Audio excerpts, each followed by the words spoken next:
baby. This is the show where it's okay to be you. We're talking from Yale to jail and from the church house to the pimp house. Nothing's excluded on Shop Talk. So if you don't have a phone, I suggest you borrow one.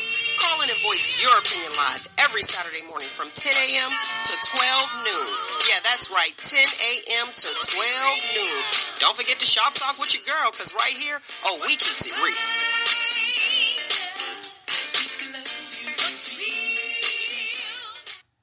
Good morning, good morning, good morning. How's everybody doing today? Great. Are we in the house? We got a live studio audience. Yes. Oh, sorry. And I do it again, right? We look. Welcome to Shop Talk, where we have blunders and bloopers on a regular. Yeah. Now, we're going to need you in the live studio audience to keep quiet, all right? Because we're going to stay focused up here because today's guest is none other than Kwai Daniels. Today's topic is Shoot Your Shot. He is the filmmaker that a lot of people have been sleeping on. But this is the guy. A few years back, I'll tell you a little bit of what I know. A few years back, he did a movie called Refractor. And I remember seeing do you remember hearing about that, Roogle? The Refractor? No. Where you been? I seen the red carpet. I seen they was sharp. I seen the limos, all that. I was like, okay, the yo is doing something, but I didn't know the guy.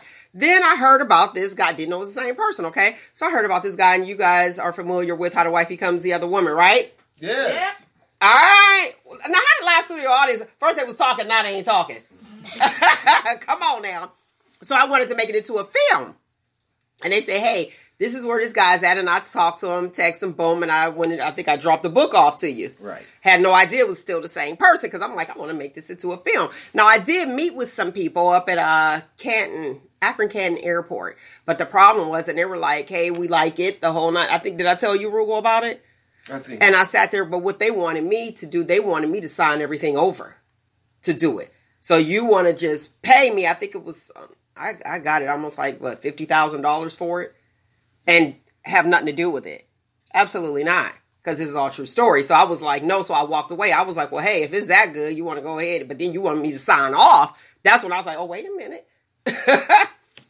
Let me see. So that's why I had brought that to you.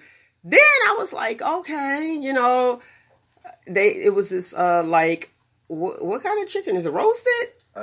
Smoked chicken. And I'm really liking this smoked chicken, right? I was like, oh, this is it. Same guy. So I would like to introduce you all to Kwai. Did I say it right? Yes. Kwai Daniels. So give it up for Kwai Daniels, y'all. Hey. How you doing? You know I got a little round of applause back there. Well, thank you for coming on the show. I appreciate you taking some time out of your busy schedule to come on. And let's talk about shooting your shot and filmmaking. And before we do all of that, introduce yourself. I did a little introduction, but did I miss anything? Not really. I mean, I'm a filmmaker in the area. Just basically making movies and working with the people that I got available and the locations that I have available. Okay. Now, when you started with filmmaking, let's take it back. What was your interest or spark that said, hey, this is something I'm interested in? Well, always, since I was in elementary, wrote like short stories. Okay. So I always had an interest in writing stories, just, using that as a venting, coping thing. So I just write a lot of stories, and then after I write these stories, I always visualize them as being movies. So I always wrote my stories as scripts. And eventually I came across the funds to get a camera, and from there it's just been a learning curve. I mean, pretty much self-taught everything, learned how to work the camera, learned how to work the audio, learned how to tighten up the stories a whole lot, and just started building relationships with businesses because I was already doing commercials while I was, honing my craft, and just took off from there. I already knew a lot of bands because I, filmed City of Youngstown events and stuff like that. So, just put all those pieces together and just started trying to write stories with what I had readily available. Okay, now we're going to take it back. You said in elementary school, you started writing small scripts. We got something in common. I did too. I wrote my first play. How about that? I was part of the in the 4th grade young authors group. Good, that's awesome. Okay, so you always was involved in the arts. I tried to be. You tried to be. Was there somebody else in your family, or was it at school? Where did it start? Where did that interest come from? I heard stories that my dad used to try to make movies and stuff like that. So it's like, you know how you hear stories about, you know, a family member that used to do this and that. So it's like maybe that resonated with me somewhere. But I've always wanted to be part of movies. You know, that's like my favorite pastime. I sit there and I watch movies. I used to watch them for entertainment purposes. Now I just dissect movies. Like, it's hard for me to watch. Look, me and Kim like, we know somebody else who does that. That's what I mean. When I watch a movie, it's hard to watch movies. That's what I was going to say. Unless you make movies, because it's like, okay, I'm checking the score, I'm checking the sound effects, I'm checking the transitions, I'm checking the acting, I'm checking the sentence structure, I'm checking everything about the movie that makes the movie a good movie or a bad movie. Okay. Because, I mean, you can watch a bad movie and learn just as much by watching a good movie. Actually, a bad movie identifies the problems easier, so it is, okay, this is what I don't want to do. You watch a good movie, sometimes they're so good that you can't really see the flaws or see what they're doing correctly. If you watch a bad movie, it's like you can spot it immediately. Okay, there should be some ambient sound here. There's no sound here. It doesn't feel right. How does that work, though? Are you able to actually enjoy the movie? Yeah, I enjoy them. Do you? I enjoy them. I mean, when I see something done in television that I haven't seen done before, or I hear something that I haven't heard before, I mean, it's exciting to me, you know, because then it's like, okay, here's a new way that they're doing movies. You know, movies, they change. They've changed a lot since, you know, the inception of movies. And they're steadily changing. A lot of movies nowadays look more like music videos. They're really fast-paced. Like a lot of the cinematography and artistry is kind of taken out of a lot of the newer movies. So it's like when you see one of those movies that actually sit down and put all the elements together and you say, okay, this is, like you got movies that are, just like with music, you got music that, you know, you're only going to listen to it for this summer. You know, it's not something that you're going to listen to for the long run. And then you have movies the same way that you're only going to watch this summer. You're not going to watch it again. But then you got other movies that you'll watch every year. It's almost like a ritual. Like, I've got at least 10 movies that I watch every year that I've seen hundreds of times. Like, I'm going to get you, sucker? No, not that one. But, I mean, a lot of Martin Scorsese stuff. Like, he's really good with dialogue. He's really good with, you know, bringing you into the character, personalizing the character, and then making you feel like you have a relationship with the character. So when something does happen to the character, you feel it. I mean, that's what movies are about, emotion. You got to evoke emotion out of a person. So it's like you can't just be on a constant thrill ride, you know. If you find some type of common thread with you and the actor or you and the character, you can relate to that character a little bit more, and it's going to, you know, make you watch the movie a little closer. Okay, now I'm going to ask Roogle, the movie guy. Question, when you watch a movie, now, like he was saying, he dissects it from the other end, but you watching movies, when it's a bad movie, how... You know what I'm trying to say. Yeah, for me, it's like,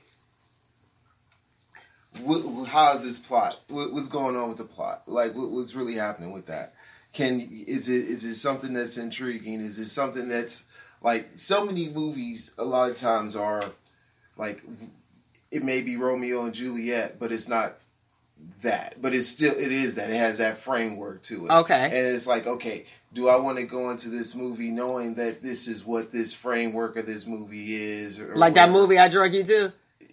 Well, that you said was like... that you said was like a Lifetime movie. Yeah, and the Perfect Guy or whatever. Yes. Yeah, that was one that didn't have a Romeo and Juliet setting, but the point was that, like, are you going to be willing to repeat the same story in a new way? Like, do I want to sit through that, or do I see a movie where I'm like that movie? I went because we wanted, we were going to go, you know what I mean? It was a field trip. It was a field trip, you know? But it was sort of like really formulaic, you know, and it was, it gave you nothing new to the genre except for it was starring black people. Okay, You know see, what I from mean? the watcher to the maker. I'm like, let me learn some stuff. So that, So you kind of knew what to expect. Yeah, and then there's certain movies that you just gotta take at like face value. Like like if you go, like, for example, I was watching Billy Madison the other day. I know, like, I watched that movie thinking like this is gonna be a stupid movie that I'm gonna laugh about when I see him and that penguin in the alley. Wait, hold on. The penguin, yeah, that was Billy Madison. I'm thinking about the golf one, but the point was that like it's like what are you in the mood for? You know what I mean? And I think that's the great thing about watching movies is that you can find something that you don't have to take that seriously and just like, okay, this is what I want to see for whatever purpose or whatever. Okay, I agree with him. I mean, like when I do watch movies for entertainment purposes, it's usually a sci-fi genre because I'm always surprised in that genre. They're always doing something new. They're always reinventing some stuff. Like with most horror movies or drama movies, you can watch a good 5 minutes of it and assess it and be like, okay, do I want to invest another hour and a half in a love story? Or do I want to invest it in this thrill movie, or this, So these are guys. Like a lot of no Hallmark movies for you, huh? Yeah.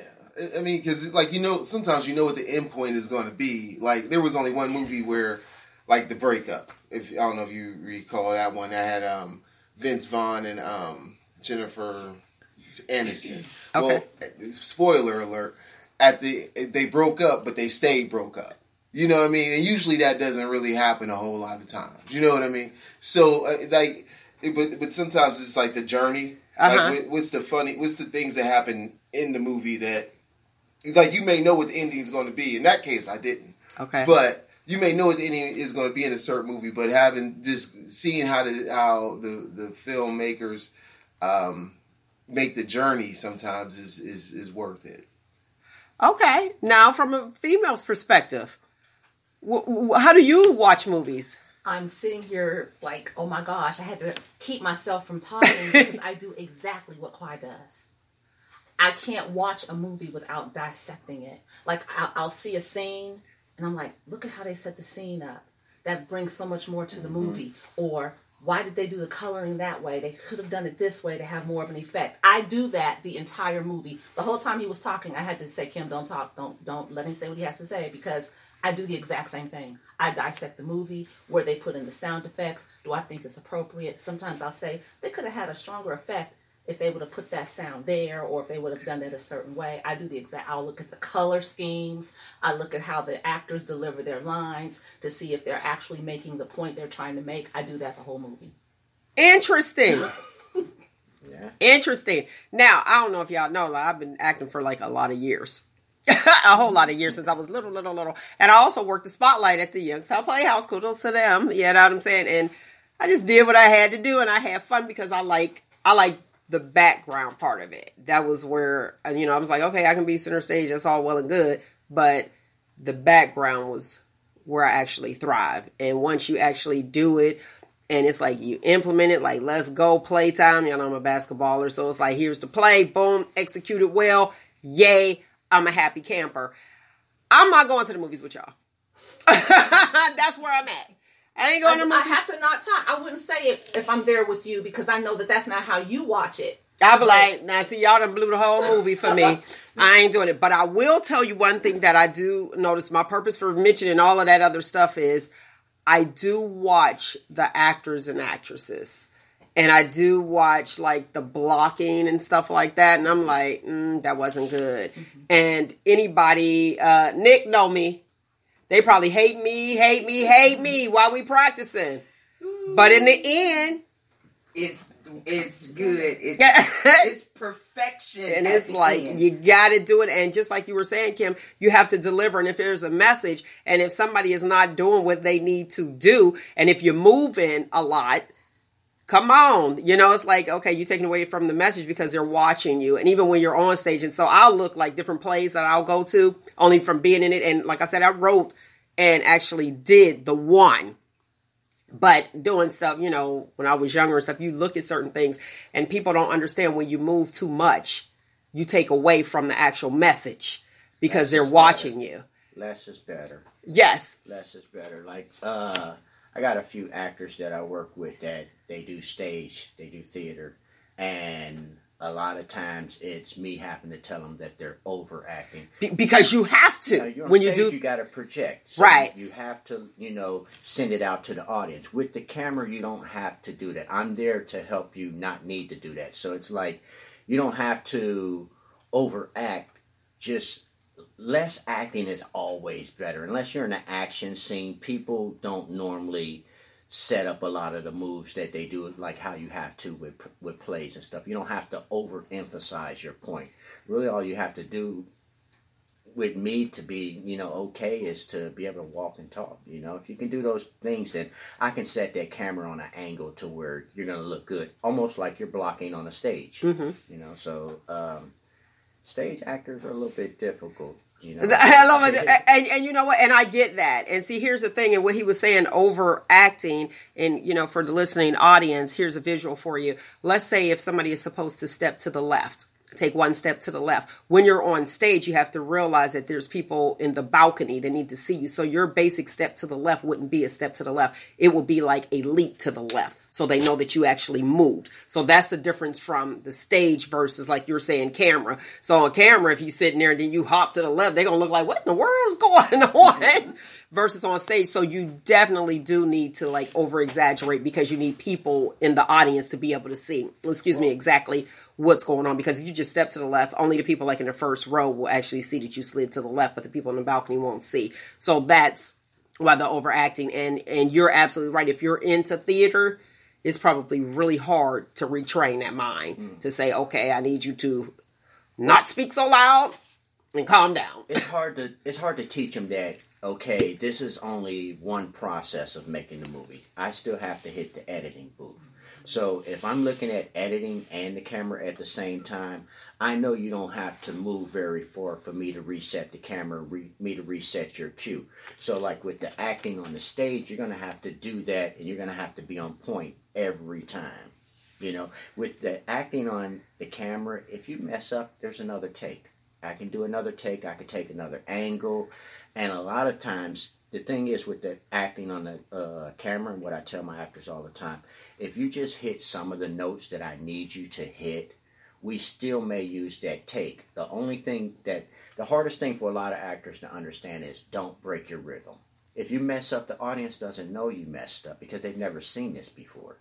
So a lot of times when a guy does mess up, that's the take that I use because it's more natural. When you're talking rhythms, you're talking speeds, you emphasize certain words, you speed up, you slow down. When people start acting, they forget to do that. So then you got this long monologue. You know, but when you're really talking, you take pauses, you emphasize certain points, you go high, you go low, and you let other people talk as well, you know. So it's like, I lost my train of thought. That's all right. It's all good. It's all good. I wanted to ask you a question. Like you said, with the different rhythms, you know, when you're actually speaking, like we're talking right now. So we got our little rhythm going. Do you find where you have to do more editing in, like, say we're talking and I don't know, he went that way.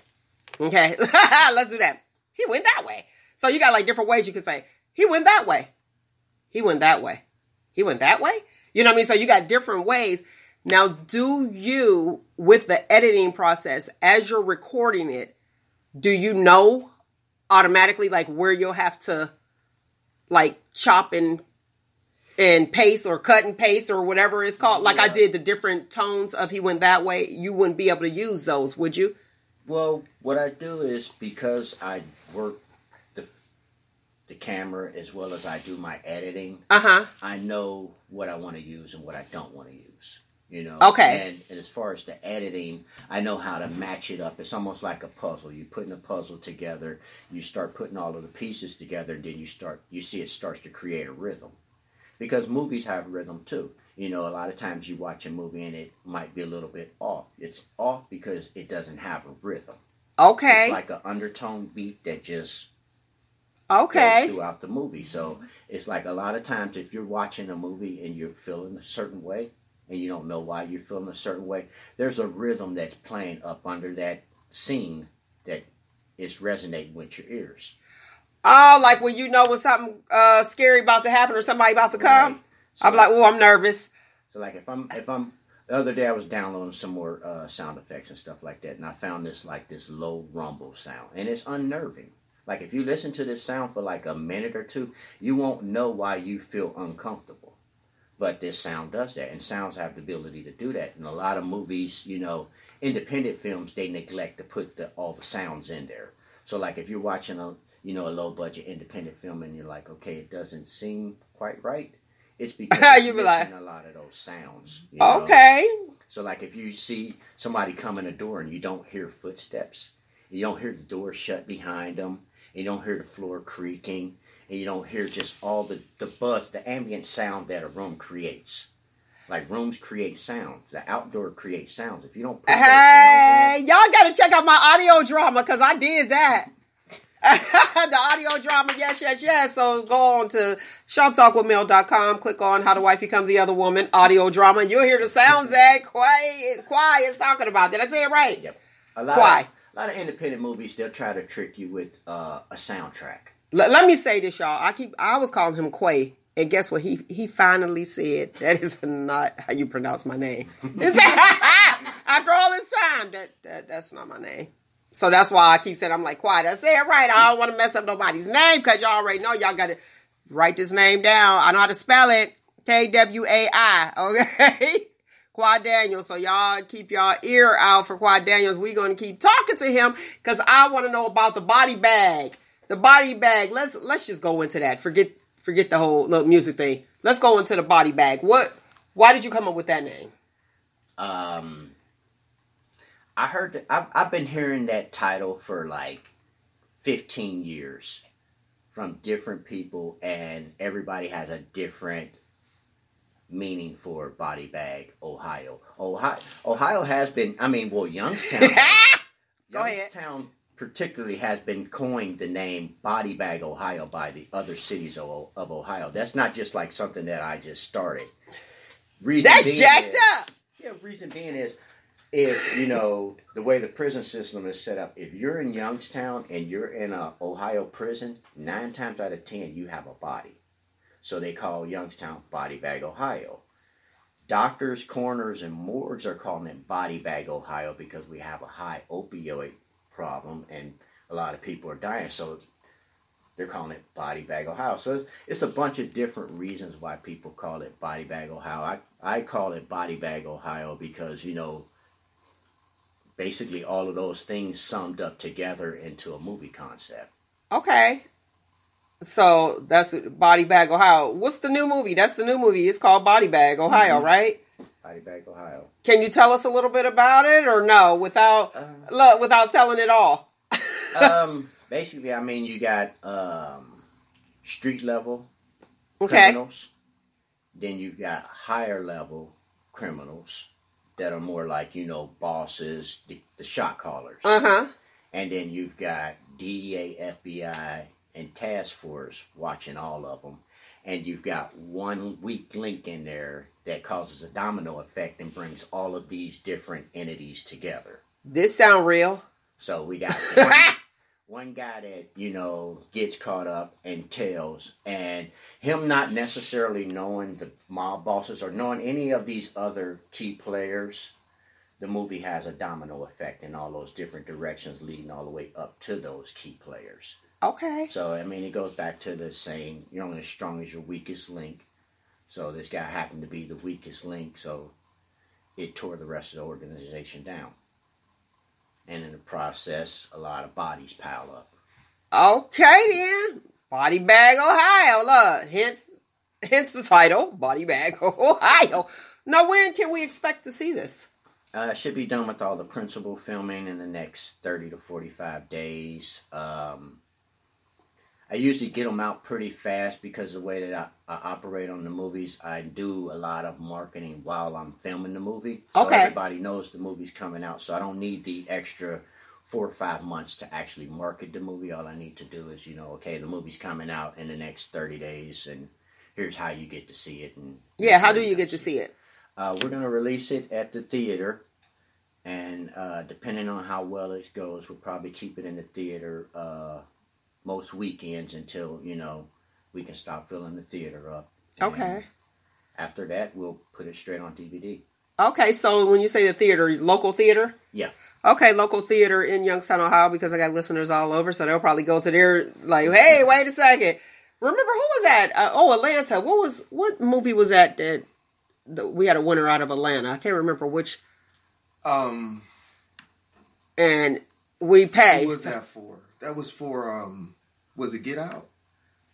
No, it wasn't Get Out, because I love that movie. Straight Outta Compton. Okay. Straight Outta Compton. I'm glad. Look, almost Get Out, body bag, Straight Outta Compton. That's a shame, isn't it? Straight Outta Compton. So I want to do something with the body bag as well. So it will have to be local. So we have to do like a local contest where they can win tickets to go and see it. So you said that, so it'll be in a local theater. Yeah, the way we do it, we normally do the red carpet. Uh-huh. So what we'll do is the premiere night, we'll have all of the actors, they'll all come up, we'll all do the red carpet, and on that screening, you can actually watch the movie with the actors, and we'll probably do like a little Q&A and an after party afterwards. All of the rest of the showings, you just go there and watch the movie. Okay, good stuff. Did you have any questions? Yeah. My question is, okay, we hear a lot about the festivals and things like that for movies and things. Are you going to enter this work into something, or have you entered like a film festival? That's a good question. That's a brilliant question. I'm actually evolving to that level. Like, okay, the first movie that I made, that was, a stepping stone to, basically figure out, okay, can I do this? And that's the refractor. That's the refractor. This movie, I'm more involved in it. I'm actually doing probably 90% of the behind the scenes stuff. So I'm actually operating the camera, the audio, doing all of the editing, basically everything behind the scenes, everything in front of the camera. That's the actor's business. Everything behind, as far as that, is my business, the writing and stuff like that. But I'm moving into a level of the work that I've done so far. I wouldn't put it into a film festival. I wouldn't put Body Bag into a film festival. I'm developing into what I think would be an artist. And as an artist, I'm starting to become a little bit more conscious of the type of content that I'm creating. So with the film festival that's involved, I'm trying to create stuff that's thought-provocative, stuff that, grabs you, stuff that's emotional, stuff that, as an artist, we all should be dealing with, regardless if you're a painter, poet, singer, whatever. You've got to capture the element that you live in. So what I'm doing now is writing stuff that's more, about the times that we live in, what we're going through with, different elements, the police brutality, the racism, poverty, drug addiction and stuff like that. I'm writing the kind of stuff that when you watch it, you walk away and you feel some kind of way. I don't want you, it's fun in the beginning for you to walk away like, hey, I like that movie, it's exciting, he's a superhero, this, that, and the other. But I'd much rather have you walk away like, hey, we got to do something about this, I'd rather touch those chords. So, and I think a film festival is that type of material that you would submit there. Do you feel, and I'm first time meeting you, and having pleasure, really enjoying what you're saying and what you're talking about. Do you feel like there are barriers towards minority artists, filmmakers, when it comes to what festivals and those sort of things want? Because, like, I see what your passion was, and then I heard you say that, in order for me to feel comfortable with submitting it, it needs to be on this level. Like, okay, for example, in Cleveland, they have a horror festival where people make their movies and that sort of thing. And I kind of feel like these festivals aren't always inclusive of all artists. and have you found any barriers towards making your works based off of like the content or the people or the stories that you want to tell? I think it's going to always be barriers when it comes to filmmaking because it's oversaturated. You know, it's like the mixtape CD thing. Okay. You know, everybody can afford, you know, a $200 camera, so you can make something and you can hit the film festivals and stuff.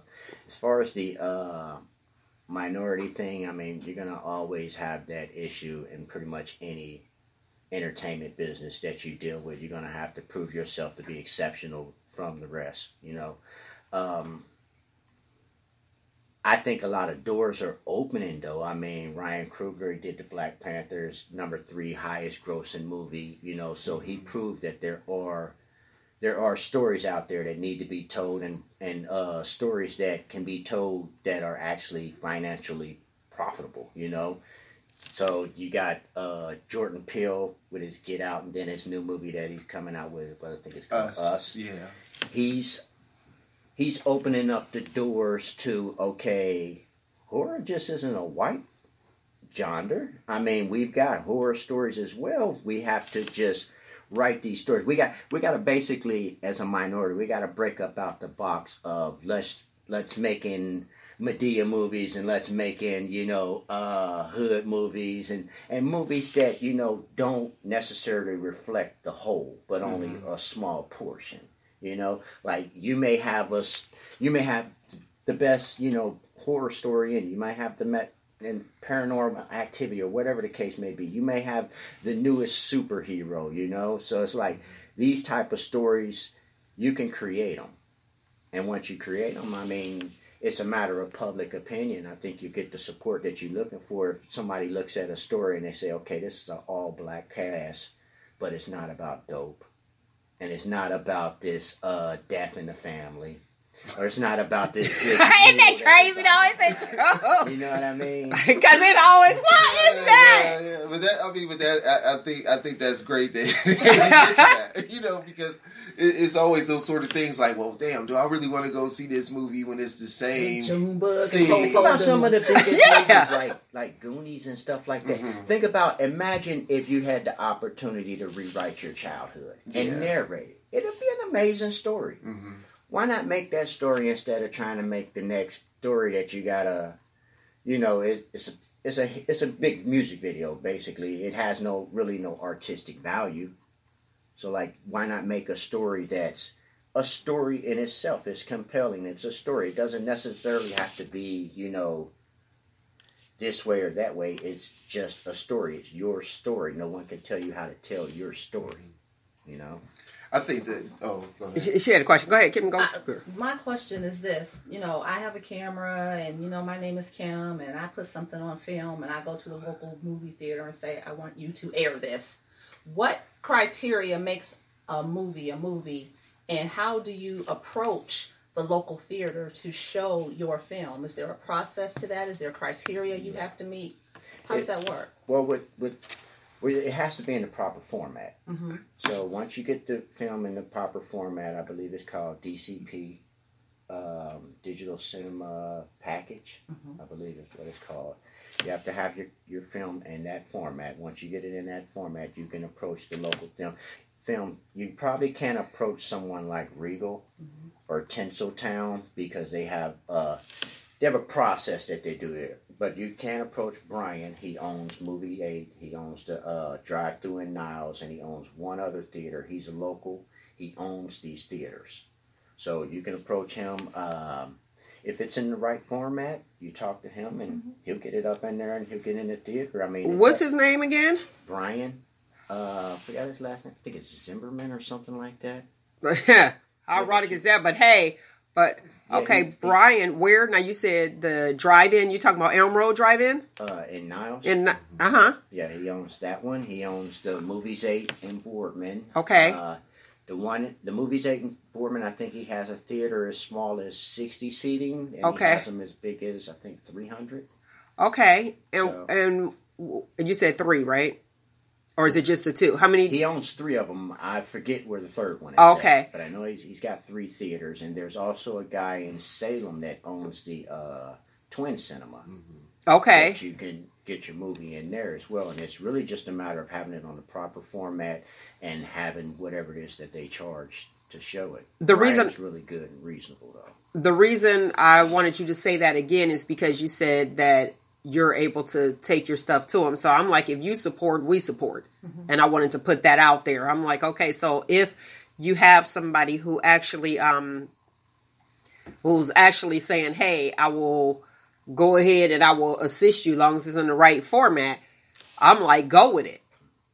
I'm like, go with it. Let's support this guy, because I don't go to movies 8, but now that I know he owns it and he's willing to say, hey, and try to help people, well, I'll support. Yeah, I used to go to movies 8, and then like Go ahead. What happened? It's just one of those places where, like, if you want to really, like, if you really want to go and see it, it's kind of hard, because it's like people have seen the movie for a whole bunch of, like, okay, when I go to movies, I'm one of those people. The truth, just shop talk. I'm one of those people who are like, hey, you don't really got to have no snacks. Maybe you can eat before or after the movie, or at least pre-open your snacks. I'm guilty. Making all the noise. You making like, can I get a run for this? Oh, it was so, you could make a short movie off of when we went to see that one movie. That was hilarious. The people came in late in the back, and the guy had a real raspy voice. Dude, where we sitting? The movie started already. We like... and I'm telling her, like, I was like, hey, it's still, there's credits going, but the movie is going. You know what I mean? I mean, like, the actors are acting. You know what I mean? Like, the words were still going. I'm popping. They're like, what you want? I was like, let me get. I'm thinking the movie didn't start yet. He's like, the movie has started. Yeah, I was like, let me get some gummy bears, some sour. He like, shh. I gave her my stash. Yeah, he did. Like, please be quiet. Here, take it. Like, go on the plane, look for a pacifier for a baby or something. He was like, what do I got here? You know. But, I mean, like, it's just like, kids really have a good time at those movies. You know what I mean? His theater is basically set up for kids. Like, if you really, like, took advantage of where it's at and how it's set up, he usually has, at least 75% of his lineup is kids' movies. Okay. And basically, it's set up if you knew to basically drop your kids off there to watch a movie while you go shopping at the mall.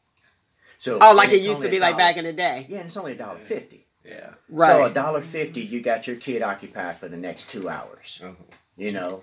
Yeah, and it's just like what he said. You hope like, they watching the movie the way these kids look, the way they making them now. Yeah, but the setup of it, I like, okay, because most of them, okay, they're in that, we're the one in the Boardman, Chuck E. Cheese is right there. You know, what I mean, it's like it's like a.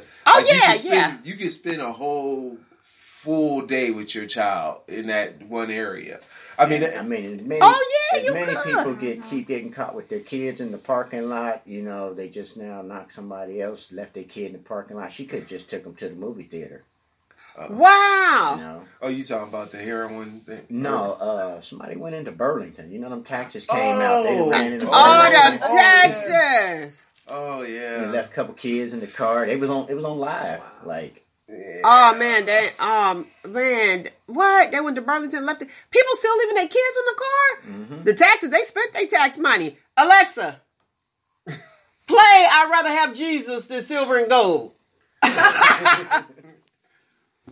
a sample of I'd rather have Jesus on Amazon Music. Alexa, stop. All right. Look, Alexa, answer. Alexa, come through. But I'm like, wow, that's crazy. I can't believe people are still leaving their kids. Hear the song come through? No. Alexa Thank in the you. studio audience. Yeah, Alexa always a studio audience. If I ain't got nobody, I better stop saying her name. Because she gonna keep talking. Look, I can't believe people. All right. No more. Don't say her name no more. I can't believe that people are still leaving their kids in the car. That's nuts. That's nuts.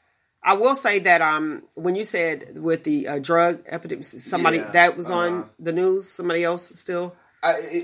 Recently there was somebody who fell asleep with their kid in the car or something like that. They were high or something. And that happens because I know a kid that told me, they shared that information with me. This child said that they were with their mom. He said, I'm with my dad now because I was with my mom and she fell asleep. She was sleeping and I looked up and he was like, and then I just went on. I said, well, she's asleep. So I took a nap. And then when I woke up, she was still taking a nap. And I knew what was going on. He's young, and then he said that he took the phone and called his dad in her phone because she didn't wake up from her nap. And the dad asked where was he at, and he didn't know. And then his dad asked, was there a street sign? Smart little kid. And he spelled the street sign. And his dad came and got him, and that's why he's no longer with his mom. He has no idea what it was about because you're talking about a first grader at this time. But when he shared it, I already knew. And I was like, wow. Because kids just tell everything. I don't see my mom anymore because she took a nap, and I'm like, oh man. But I knew what it was behind it. That's sad. But you're right. You couldn't drop them off at the movie theater.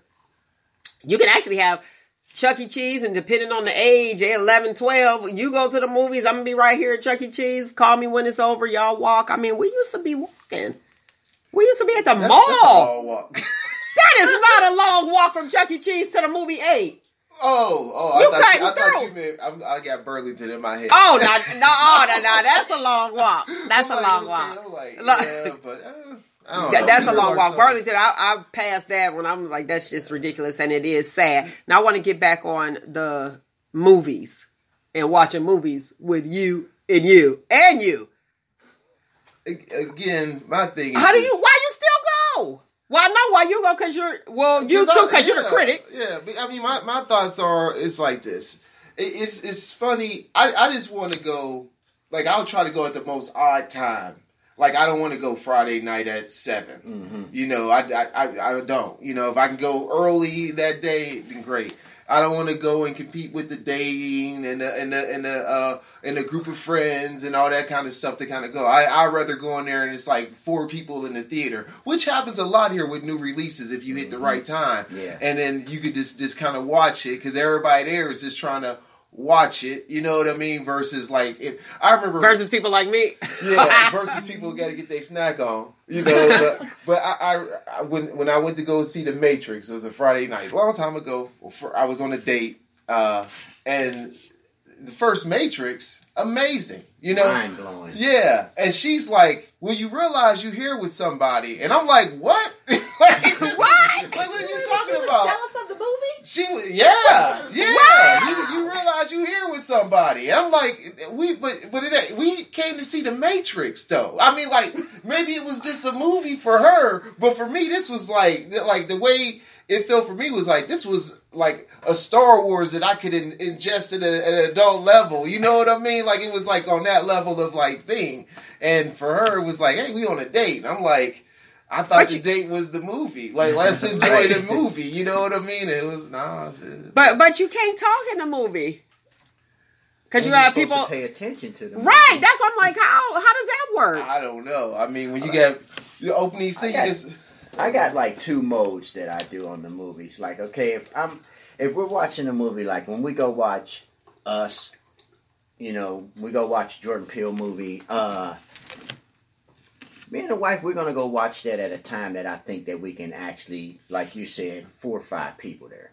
But it's something about those Marvel movies. We got to watch that with the whole crowd. It's the energy of the whole theater. It's like, okay, when you're watching something and somebody across the room laughs, it makes it a little bit more funny to you. And, certain things like that are contagious. Emotions are contagious. And when you're in that type of atmosphere to where it's like, okay, Marvel doesn't let me down. Mm-hmm. So I go in there with high expectations and I come out with those expectations fulfilled. And the audience is just an enhanced part of that, I would just say to add this, though. When you go to movies like those Marvel movies and like those big events where it's really a huge fan base, they get it. And so it's like, it's only noise when it needs to be noise. Mm-hmm. You know what I mean? Like, it's not... Yeah. Like ours. like our sound effects. Yeah, you know what I mean? Like it's only like everybody is watching. Like when we would do. Did you? No. Like Straight Outta Compton was one of those movies where it was like a diverse audience and everything like that. But when that movie started, there was nothing. There was no cell phones out, none of that kind of stuff. And that's kind of like what you get with the Marvel movies. I will agree with you with that, because those people are like, they grew up reading the comic books and all that stuff. You know, like when you had spare time in class, you had to draw something. You draw on superheroes and stuff. Like those are people, like, they really want to see this, so they. You know, so it, like, at that point, it doesn't matter who's texting me, because I don't got to go to surgery or nothing like that. I just got to watch this movie for the 2 or 2.5 hours it is. So you guys are like committed. Yeah, I mean, you remember how you felt like, did you go watch Black Panther at the theater? Yeah. I did, and let me say this: me, the snacker, I am the snacker, and I am the I got to pee every 5 minute person. Let me tell you, when you say the energy in the room, I felt like listen, and you get to hearing them sounds and the colors is so. Let me tell you, I felt like if I get up, I'm gonna get it. It was like church. I felt like church. Like, you better sit here and wait till this movie over. Nothing. I didn't want to miss something, but I felt guilty. I felt like the flow. You could feel the energy. You were there, weren't you? Yes. She won the contest. Yeah, she won the contest. It was like, I felt like, my mother was with me, and she looking at me like, you about to get up for real? Like, I felt like the people behind me was going to be like, if you won't sit down, like, I was quiet. I was like, no snacks. I thought about you. I was like, I better behave and sit here and watch this. So the energy is real. Now, did you go watch The Last Avengers? Nah, I only seen it. Go watch it? I only seen Black Panther. You felt kind of deflated. Yeah, you feel bad. You feel horrible. I was like, I feel horrible. You did. I was like moody and miserable. Like, what just happened? I said, what does they say? How you say it? I want to say WTF. What the F? Yeah. Oh yeah. I was like, what did I just? You did say that. You did say that. I look over at my wife and she's crying when Peter Parker died. Oh, that was sad. That was sad. Ooh. Right, that hurt my feelings when they all just disappeared. But my brother, he's a Marvel buff too, and he was like, just wait for the next one. He was like, they're gone, but they're not gone. Everybody that knows, they feel like they know a little secret. Like, that's one of the things, like, when we go watch these Marvel movies, it's like an interrogation from right next door the whole time, and it's like, we're watching the movie, and she's like, well, what does he do? What powers do he have? How does he know him? You know? How does that work? See, I am that person. And I'm like, look at Roogle shaking his head. No. Yeah, I know that. You know, like, people are talking like, okay, how is the Marvel universe going to cross over with the XMen universe? And it Ben did that in the cartoons and the comic. You know, Rogue, she's got all of Captain Marvel. Spoiler. She's got all of Captain Marvel's powers in the X-Men because she killed her. Yeah. I just think it'll be an easy, like, twist. Like, if they did, like, something like Secret Wars or something like that. Like, it's easy for them to make that tie-in. And I think the tie-in to do it is coming up with a really good Fantastic Four movie. And once you do that... That's always been a difficult... The Hulk and Fantastic Four has always been difficult for them to really come out with something that's like, okay, we love this movie now, you know? The first Hulk was kind of cheesy. The second Hulk was a little too dark, you know? And it's like, okay, you got these comic book movies, and what they've been doing lately is taking the comic out of the comic book movie. It's a comic book. I mean, it's supposed to be comedic. That's why the Avengers work, because they hit you with those little slapstick jokes to where it's like, okay, I just had me a good little laugh. And then you watch something like The Dark Knight, and there's no comedy in there. Yeah, but for the Dark Knight, though, I think that was a proper evolution for where they had met, where the what's his name? Robert Zemeckis had did with the ones where George Clooney was the Batman, and they had the credit card and all. He made it like you get that flexibility with that character. But like I just think with the overall universe though, if we talk about DC versus Marvel, Marvel gives you that variety. Like just because like you don't have to be, you like the XMen are the more tragic stories, and then like when you get to go to Avengers is more the like I don't want to say fairy tale, but if you think is more based in like I don't know what the word I want to say, whimsical, whatever you want to put it in. But like DC, like the DC got a choice with every movie they put out. I think Batman, because his story is so tragic, you can do him sort of darker. But when it comes to like Superman and stuff like that, like they miss real opportunities. I think with the DC, the way DC is developing, they missed the character development stage of it. See, with Marvel, they develop these characters to the point to where you can go in one of these movies and know this character's personality. You laugh a lot more when you see Thor do something because you know this character. With DC, it's almost like, okay, we're going to do Superman versus Batman without even developing either one of their story. And then we're going to throw Aquaman in there. We haven't developed him at all. So we're just going to keep cramming all these Justice League characters in there, trying to match what Marvel's doing without the story development. Yeah. Okay, I got a question for you. Let's wrap it and bring it back to you real quick. What would you change about that? About DC? Uh-huh. I'd stop trying to copy Marvel. Okay. I'd stop trying to duplicate what it is that they do. I would get the writers that DC has in their comics era. I would get the writers that they have on their animations. Their DC animations is second to none. Yeah. Their animations are killing their movies. I'd get those same writers, and then I'd start working with, directors and producers that I like their format. DC is going really dark, and all of their comics doesn't have to be that dark. Like he said, Marvel has a variety. They'll give you Ant-Man, and I can laugh all the way through Ant-Man. It's almost like a comedy. And then they'll give you Deadpool, which is a dark comedy, but it's still like a comedy, And then you can watch something like, Logan. And, me being a 40-plus man, I can watch Logan and I can be like, okay, I can enjoy this movie. This guy's going through health issues. He's going with getting older. Like, he's more human. Okay. So Marvel gives you that whole... And just in one story, it does the character development so well. It draws you into that character to where you know that character. I think with DC, they tell you a story, but it's not the story that the movie ends with. It's like almost like they cram everything in the movie to get it done with. Like, okay, you're building this story, but it's not really about the character. It's not really about the end play, and then at the end it's just crammed together. Okay, now here's my question for you. What is your favorite type of movie to film?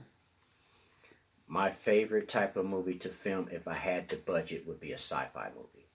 Okay. I feel like sci-fi movies are movies that you can be utterly creative with. You don't have to tone down your imagination. A lot of movies, you got to tone down your imagination to what's believable. Okay. So if I'm making a drama, if I'm making a crime, or if I'm making an action movie, it has to be somewhat believable, unless I put that element in there that is not believable, And then those usually wind up being parody movies. Okay. So if I had my choice to shoot a movie, and I had the budget for it, I'd do a sci-fi movie because, I can create a whole atmosphere, a whole world. I can create a whole language. George Lucas was very successful with creating a whole world that he didn't even use Earth, Right. What I mean? He didn't even use it as a start point. Like with, Star Trek, they used Earth as a starting point, and then they branched out into the Federation. With Star Wars, Earth it's not even important. There's so much more going on in this world. There's so many more creatures, beings, and civilizations, and the politics of those worlds. Like, do politics extend past this world? So, I would make a sci-fi movie. Okay. Kim, the go-to girl, as a movie watcher, what would be your movie of choice? One movie of choice? What type? I like comedies, but I also like mysteries. And I like movies that psych me out. For example, the Bruce Willis movie, The Sixth Sense. That was a good one. Loved it because unless you're really paying attention, you don't realize what's happening. I like movies where it's like, oh, why didn't I catch that? A Beautiful Mind, the story of schizophrenia, where I can't think of his name. Russell Crowe played the mathematician. I like movies that make me have to think. Yeah, I want to either think or laugh. I had to do A Beautiful Mind. I had to watch A Beautiful Mind before I subbed at the behavioral unit. Mm-hmm. I had to watch that movie. I was like, well, we got homework. I got to watch a movie before I sub over here. Mystery style movies as well, but the thing with the mystery style, Usual Suspects. Mm-hmm. I watched this movie, or it's a bunch of them. The Widow, all of these movies that they're mystery, that make you really think. My problem with it is I really can't watch them twice. Once I figure out the plot. Once you know what it is, you can't figure out twice. Again, with a comedy or action movie, I can watch them over and over and over and over. Those movies like The Usual Suspect, when I figure out Kaiser Sose is the mastermind behind all of this stuff, when I try to watch it again, it kind of like, I don't want to sit here for 2 hours and watch this. I know what's going to happen. Okay. Go ahead. Any movie of choice as a movie watcher? Comedy, but my favorite movie to really watch that I can watch over is The Book of Eli, because it has a message in it, and there's something going on with him that people miss. I bet you. Okay. All right. What about you, Nick? I like comedies, but I'm a science fiction buff. I love science fiction. Science fiction? All right, Roogle. You know what? I really like it all. It's like I was sitting here thinking about it, and like when people talk about like their top 10 or top 5 movies, I think about those movies, and they're like all different. You know, like for example, one of my top 5 movies, in no particular order, but it's Willy Wonka and the Chocolate Factory. I can watch that movie at any part of that movie at any time and just enjoy it. All right, well, guess what, lovely people? It is that time, Roogle. What's happening in the movie world? Wow. Even though we talked about movies. I had actually brought up some notes, but I do want to say that Captain Marvel has released. Now, the thing with Captain Marvel is that the critics, I don't know. The critics are giving it a lot of praise, but the fans really aren't. You know, like on Rotten Tomatoes, it was at 82, I believe. Now it's at like 78, 79% for the critics. And for the fans, it was really low. At first it was like 34, now it's like 52%. But I think that's just because it just opened, more people are going to see it and that sort of thing. There was some controversy around what Brie Larson said about white 40-year-old men and A Wrinkle in Time, which she said the movie wasn't for them, but whatever her thing was, but it kind of pissed off a few people, you know. But I think the thing was, I don't know, it was all circled around her saying that she wanted more diversity in the reporters that would be at press conferences and things like that for the Captain Marvel movie. And so that became something that was... It just became something that I think she created. She created a controversy. Granted, there is like real bones behind the issue of diversity in all levels. The issue is that like, well, who all is included when it comes to these press conferences?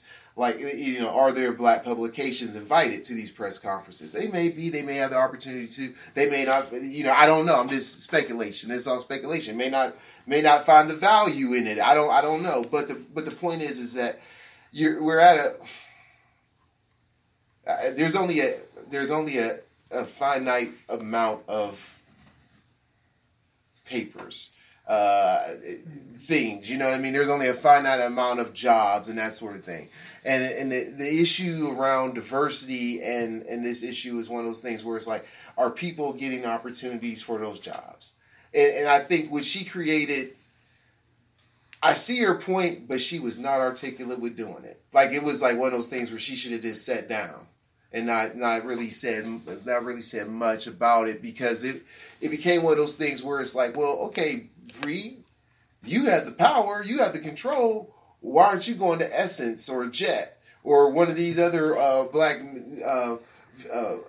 periodicals or whatever, and having those conversations about, hey, I want y'all to do an in-depth cover story and that kind of thing. You know, it was one of those things where it's like you can point the finger, but would have. And this is just my perception, because she could have did all this stuff. I don't know, but I'm thinking that she hadn't. You have the power to do things that if you want to see it differently, then do it differently.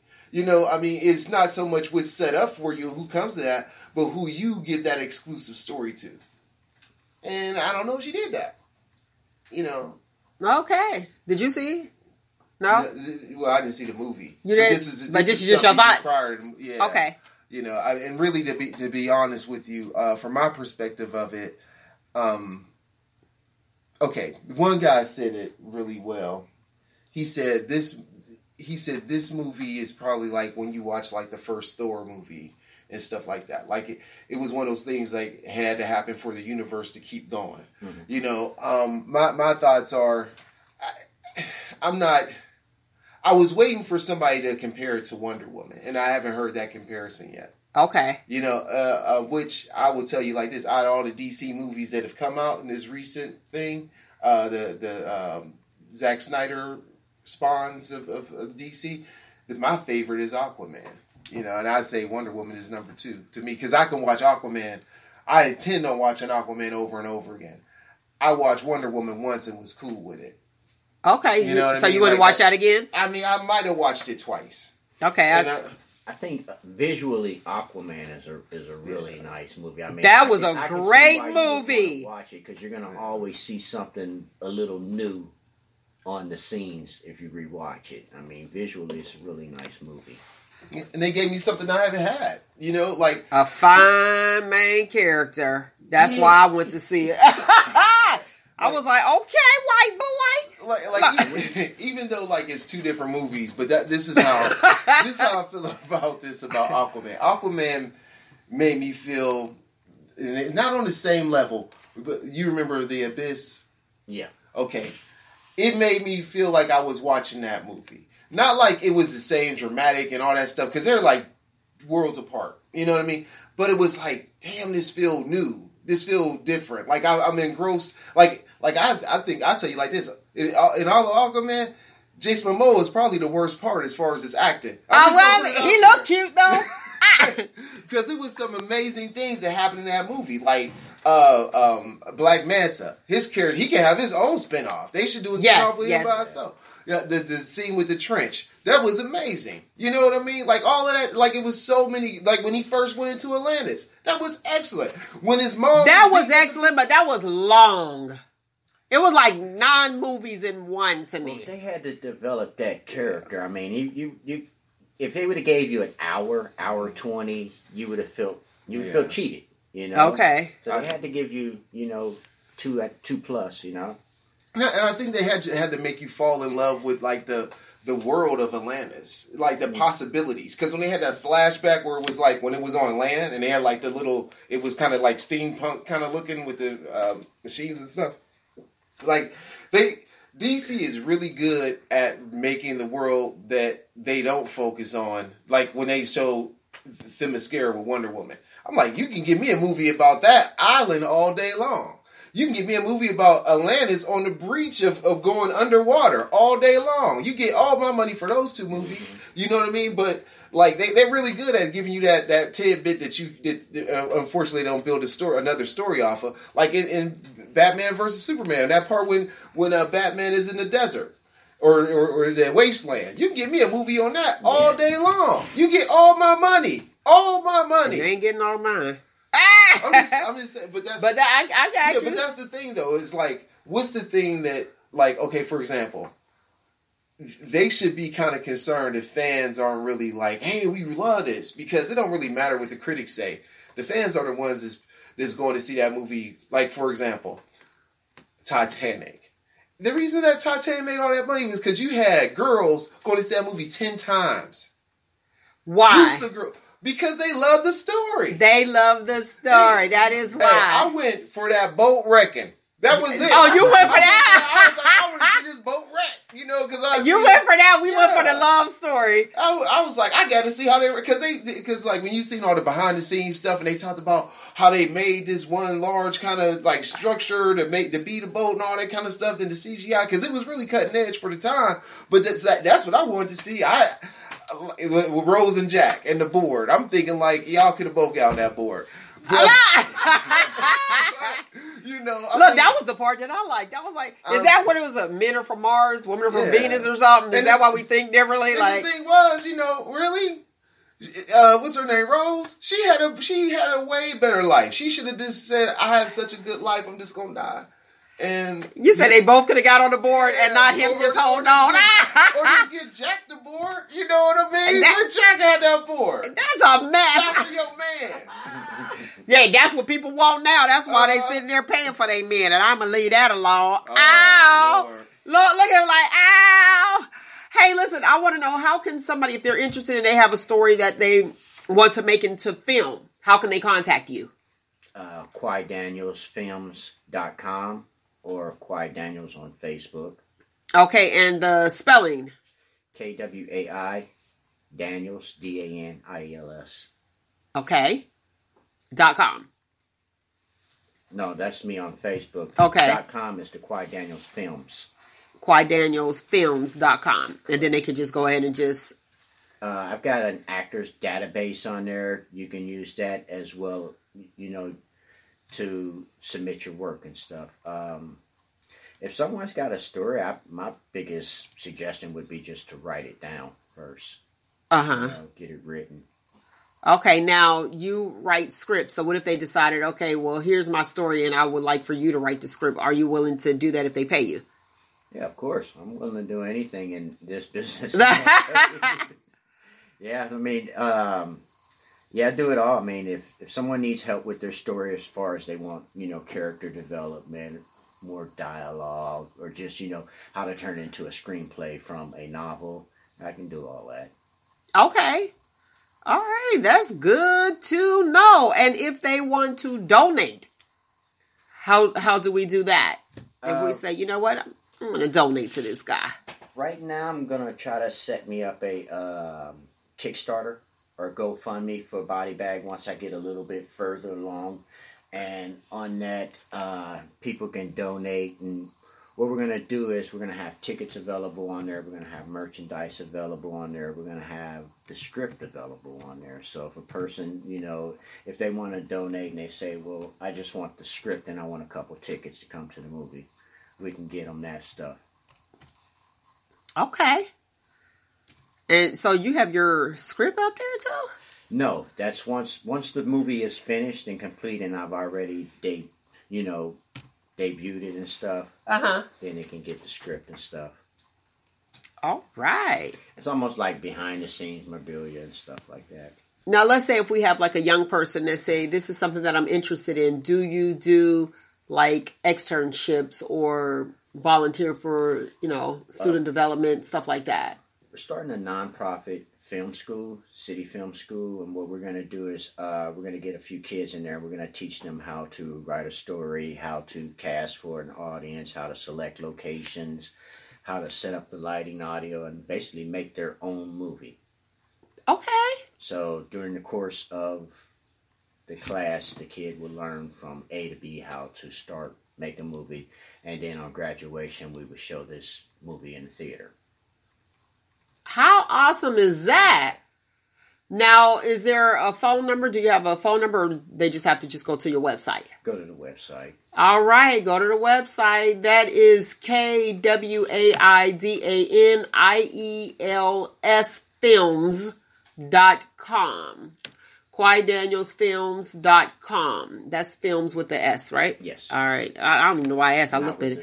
Not with a Z. You know we get fancy. You know how we do.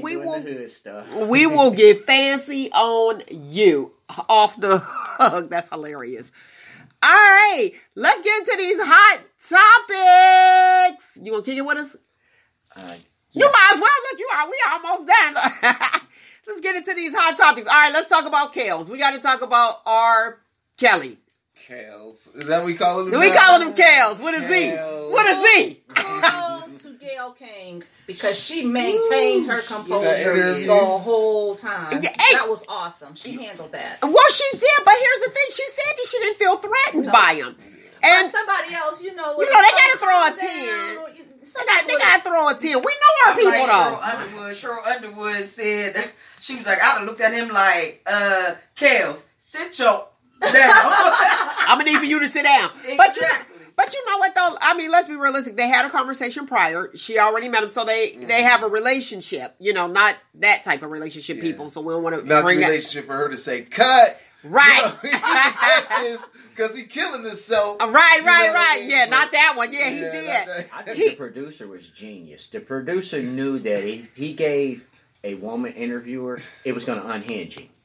They knew that. They knew that as long as she just sat there and listened, like he was going to get emotional. All she had to do was just keep letting him repeat. See, he was trying to convince her. Yeah. And I'm about to tell y'all. She handled that. You know, she kept to her narrative. He was like, ask this question. If he doesn't answer it, return to this question and ask it again. Because he was just basically beating around the bush. And that's it in a nutshell. He was like, the one he asked her, he was like, do you believe? He was like, Gail, you believe this? Come on now.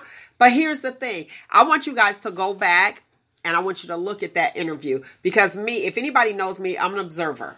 And I watch people. So when you first meet me, I won't say much. And some people be like, oh, well, what's going on with her? She RA, she mean, you know. No, I'm watching you.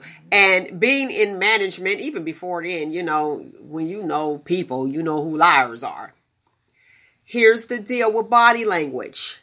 He said no, but his head said yes. Mm-hmm. So I need y'all to go back and look in case y'all didn't see it. And then she said, have you had sex with underage kids? Young girls? He said, absolutely not. Mm-hmm. He said, absolutely not. So when you go with a picture is worth 1,000 words, that is true. So guess what? So if I was sitting there and I was deaf, I'm watching him and that same question is there. He said, yes. He said, yes. So you have to watch that. And then there was another question. I can't remember which one. I'm going to look it up for y'all so y'all can actually see where she asked the question and it was something where he answered yes, but his head said no.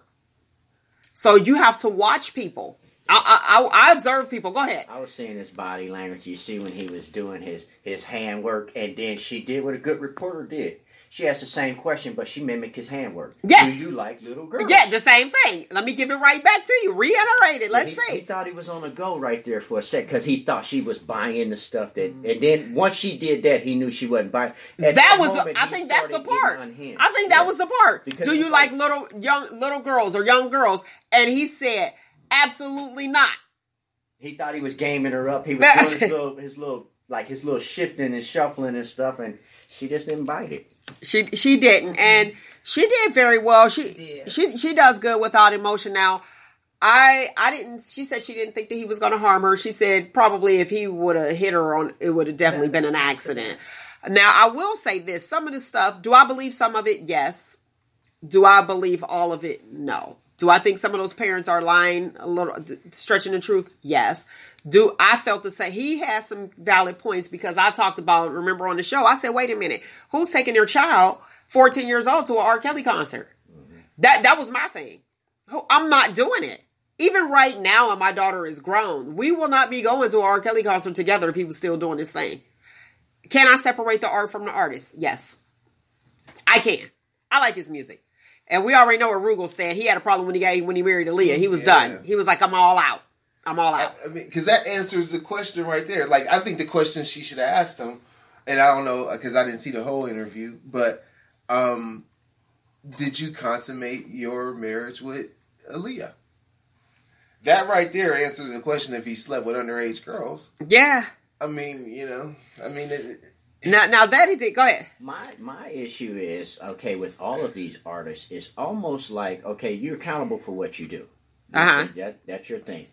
But it's almost like these producers, these big executives, they set these guys up for failure. They sweep a lot of this stuff under the rug.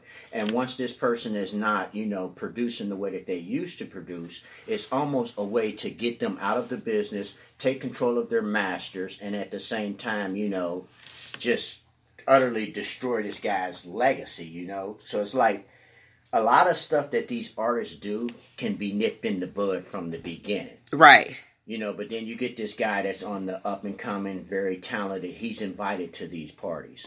And in these parties, you know, people turn blind eyes. So he gets to thinking that, okay, this is the way that they live. You know, I've been watching Hugh Hefner do it for 40 plus years. How come I can't keep these women in my house the same way? Right. He's basically adapting behavior, but then once he outlives his usefulness, this behavior is unacceptable. It's totally unacceptable. Now we need to pull the rug on what it is you're doing, and we need to expose you, and you're erased off the map. Now, I feel like that. They only gonna allow you to make so much money. It's like, okay, here you go. Thank you very much. And let's keep moving. But he doesn't even own his own publishing. It's something you want to say? Go, Kim.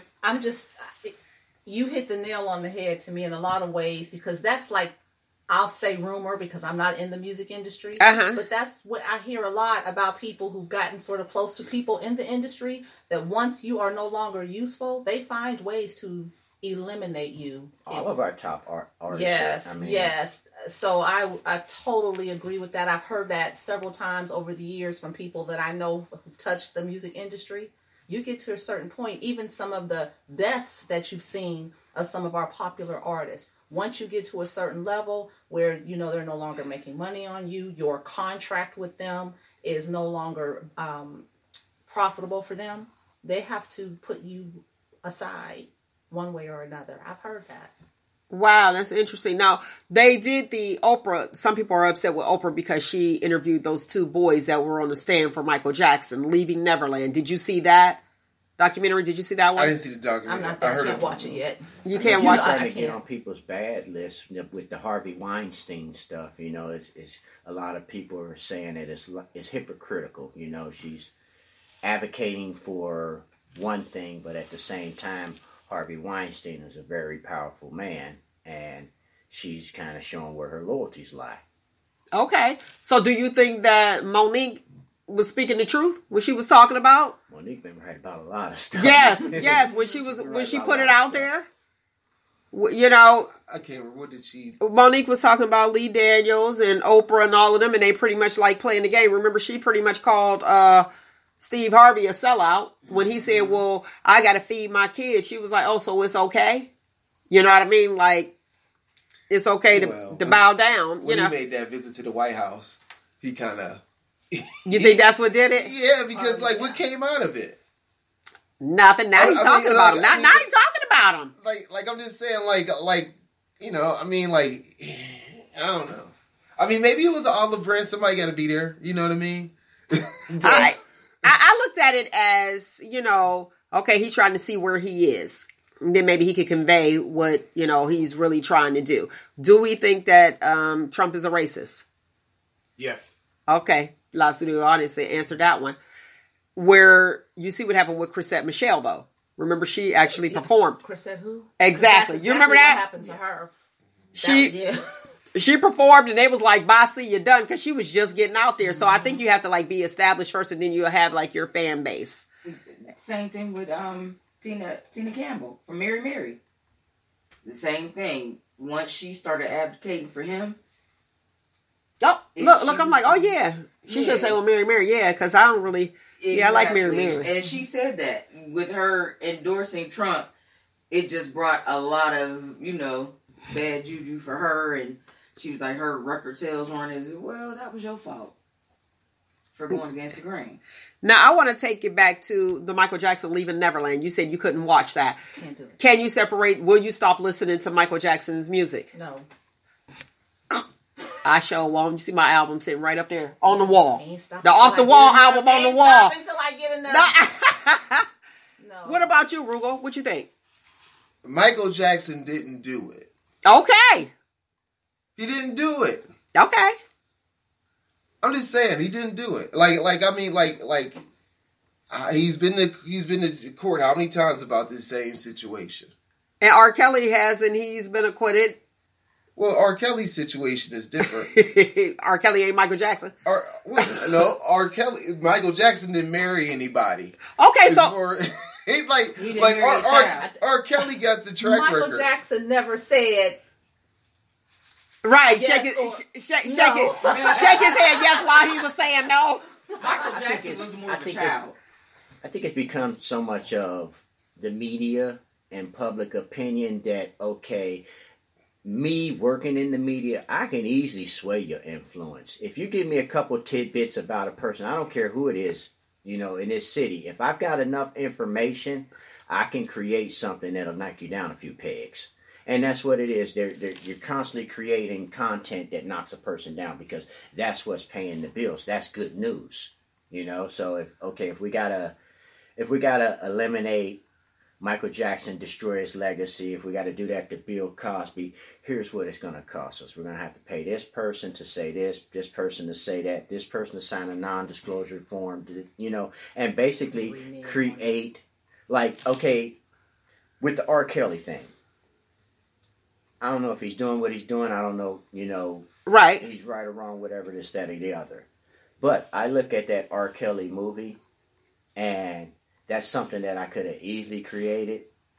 And look at the backlash of it. He was sitting pretty until that movie came out. When that movie came out, immediately you got prosecutors looking into cases. You got people just saying, now that's not right. And he's not going to slide on this. What can we do about it? And it's old news. Yeah, it's very old. That's the part that gets me. That's Hollywood. Well, that's Hollywood, and that's the big money break. They're going to keep you protected while you're producing. You know, once you outlive your wealth, like, you know, Michael Jackson still worth lots of money, but when you look at it, he's worth more dead than he was alive. At the moment, he was worth way more dead. If we kill him, we boost these sales, we do this, we get all of his masters, you know. Same way with Prince. Worth way more dead than what he was alive. You know, Prince alive, Prince can change the music business because he's got all of his masters back. He's got so much unreleased stuff that just him releasing stuff, it's going to shut down, you know, so much money that people was making on other ends. They can't capitalize off of it. Therefore, you're of no use. Therefore, you got to be gone. You know, so it's like even the squeaky clean guys. Like, I mean, I hate to say it, you got guys like Denzel Washington. He's never been in the news, never been accused of nothing, this, that, and the other. I guarantee you, there's somebody that knows something about him that if he steps on the wrong toe, they're gonna say, "Well, Denzel did this," and then you're gonna start that ball rolling of a backlash. You know, and that's what they do to, you know, successful artists that don't want to play the way that they play. Play ball. 100%. I was going to say, if you went after something negative, nobody in Hollywood or in the music industry would have a job. Everybody would be disgraced. Nobody has a clean slate. This is how I feel about the Michael Jackson issue. And yes, for anybody who knows me, when his hair got burned, everybody called to make sure I was okay. Michael Jackson fanatic, I was. I don't know what Michael did, but I do know this. He went to court. He was tried. He was acquitted. And now he's gone. He is in no position to say anything to whatever is being said about him. I feel that it should have been laid to rest. However, once Michael did say they were going to kill him. If you listen, that video? He did. Michael said He they did. were going He to did. kill him. They knew that they could make more money off of him after he was dead. I wasn't there in Neverland. I don't know. But I do know that this is exploitation one way or the other. You become a liability when you've got that much power, you know, and it's not really about money, it's about power and influence. When you have that amount of power and influence, like Tupac, it's no mystery that he got killed. There's no mystery at all. He became conscious. And anybody that becomes conscious, that's a minority, you got to figure out a way to get them out of that because you have too big of a fan base. And you have a crossover fan base. So it's not that Michael Jackson might be making other blacks conscious. He's making whites conscious as well. And the powers that be don't want these lambs conscious. You know? So you got to be aware of anytime an artist is a big artist, anytime a big artist is knocked off his pedestal, you got to ask yourself, what's the agenda behind it? You know, True. Not so much that, okay, he got knocked out or his secrets got found out, but what's the agenda about it. Because in Hollywood, there really isn't any secrets. You know, those parties, those private parties, there's always someone in the room that knows exactly what's going on. Those parties are scripted, you know? Okay. Interesting. Very, very interesting. Now let's talk about Elvis. You know, Priscilla was 14. Yeah. Woody Allen. Yeah. So Yeah, what? I mean, the list goes on and on. I mean, what's the filmmaker's name? Polanski. Yes. He left. He lives in France now or something like that, so he can't get extradited back to the U.S. for his thing with a 13-year-old. I mean, it's out there, you know. What about John McAfee? Heard about him? No. The antivirus on computers? He was living a life in another land, and he had a lot of young girlfriends, 16, 17, he was taking care of. Okay, Ledge. Look, I got to cover myself. Look. Okay, look, it goes on and on. Brooke Shields. Did y'all see Brooke Shields with Hugh Hefner with her nudes? Yeah. Her what now? Her nudes. Nudes. Nudes. I'm a little nasally. Yeah. She got some nudes. If you go on the Shop Talk with Mel page, you'll actually be able to see it. They have stars over it. But I was like, okay. Classified as art. Yeah. Interesting, right? Was it art when Yeah, when they they dethroned do it, Miss it's art. America? That's what I was getting ready. Right. It's art Was when it they art do then? it. But when Vanessa Williams did it back in her college days, she lost her crowning behind that. Isn't that something? And her pictures were like, when you looked at them, they were like ballerina kind of things. Like, it wasn't like she was like spread out. Yeah, it was kind of different. You know what I mean? It wasn't. I don't know. It's crazy. You gotta be. I mean, you gotta be aware of the double standard. Yeah. Definitely, is a double standard. She overcame that in a major way, though. She definitely yes, did. This generation, the many don't even know that she ever was Miss America. And that's terrible. That's They sad. know her for her music. They know her for Ugly Betty, the TV show that she was on. They know her in a totally different genre. Yeah. Man. So you listen to Digital Underground. Shout out to Digital Underground, right? Freaks of the Industry is like, they were like, whoa. Great song, by the way. All right, check this out. Kevin Garnett, divorced. They signed a prenup, right? But his wife is seeking $190,000 a month in support for her and the kids. Mm. Now they signed a prenup where she's supposed to get, I want to say, like $46,000 a month. Mm-hmm. Do you think 190 is too much a month? How long have they been married? 14 years, 12 or 14. That doesn't even. And they have the children are 10 and 6. That doesn't even affect his money though. That amount. You don't think so? The amount of money he has, 190 a month. Yeah, it was 46. I was right. I just think this is just there should be a cap off on that because I mean it's like, okay, too much can be a bad thing. You get 190 a month, and it's like you don't have to do anything. You don't have to try. You don't have to have any ambitions, goals, or nothing. Your only objective was to catch this guy at one of these basketball tournaments. You know, right? Now, right. Get yourself like, hey, I got a souvenir. They go to the tournaments in hopes of catching them a player, you and know? They get one. And he married. They was plan in half. Right now. Some women feel like they was married 14 years, so she deserves it. You know, she deserved the 190. To me personally, this is just me from a female's perspective. You signed a prenup. That prenup, you said $46,000 a month. Okay. $46,000 a month. This is it. How can you go back and renege on the prenup? I was going to say, can she even do that? They're in court. That's what they're trying to do. Hopefully, he sees the children, 10 and 6. It's not like he doesn't see them. They are divorced, so when they could go over to the house and see him. And I'm a female. I just think that did she? And this is just me. If I worked really, really hard, almost like to Mary and her dude, who is it? Ken, whatever his name is. And I understand he was the manager, and he's the one that got her the gigs. I'm talking about Mary J now. Yep. So he got her the money. You know what I mean? He set up the stuff to get her the money. But in this case, you ain't do all that sweating You ain't do all them suicides. You know what I'm look. I'm So is she asking for the money for the kids? I'm sorry, Oh. and her, or is just Child her? support. Yeah, child support. Listen, they 10 and 6 for the. She wants 10 and 6. What you 190,000 for child support a month plus her 45. Yes, in the prenup. 46, honey. Yeah, in Yeah. the prenup. Look, I ain't even got no tea today. I'm drinking some water. Okay, I'm sorry, but okay, so because that is a lot of money. That's a awful lot of money, especially. I mean, if you got to ask yourself, okay, what's the motive or the agenda for like even getting, like if you marry someone and this person's already wealthy,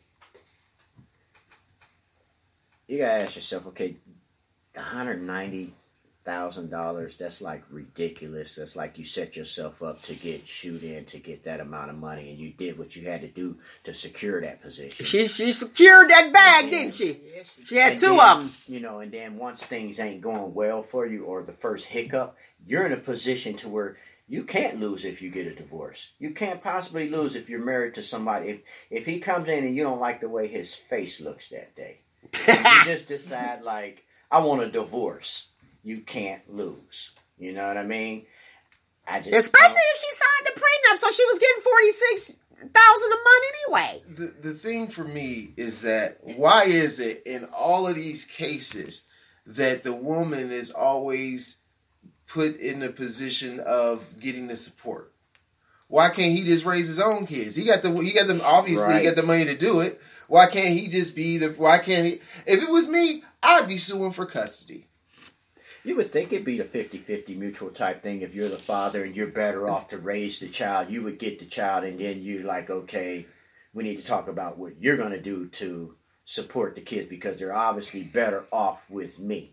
As opposed to me being this multimillionaire and changing your lifestyle around to being, if you're getting $190,000 a month that you can blow, you're a millionaire. Right. Because most millionaires can't blow that much money in a month, you know? So it's like, she can blow that whole 190 every month if she wants to. But taking care of who? Her mother and her family. And her next man. Her, but that's something else. Now that's crazy. She can start a business and become. She should have started a business. Wait a minute. That was such a middle class thing. And why so they should have started a business, right? Get that, Kim? That was a middle class thing to say. Yeah, I mean, yeah, she was. Yeah, everybody's starting businesses now. They are, but I'm like 14. They've been together 14 years. Some women feel like she earned it. Raised chickens for $190,000. All I'm saying is, why is it that we're having this conversation that she must have child support versus him just having like Dwayne Wade, because Dwayne Wade got his. Well, like Eminem, his was a little bit different because his baby's mom was on some other stuff, but he make her pay $25 a month just because the principle of it.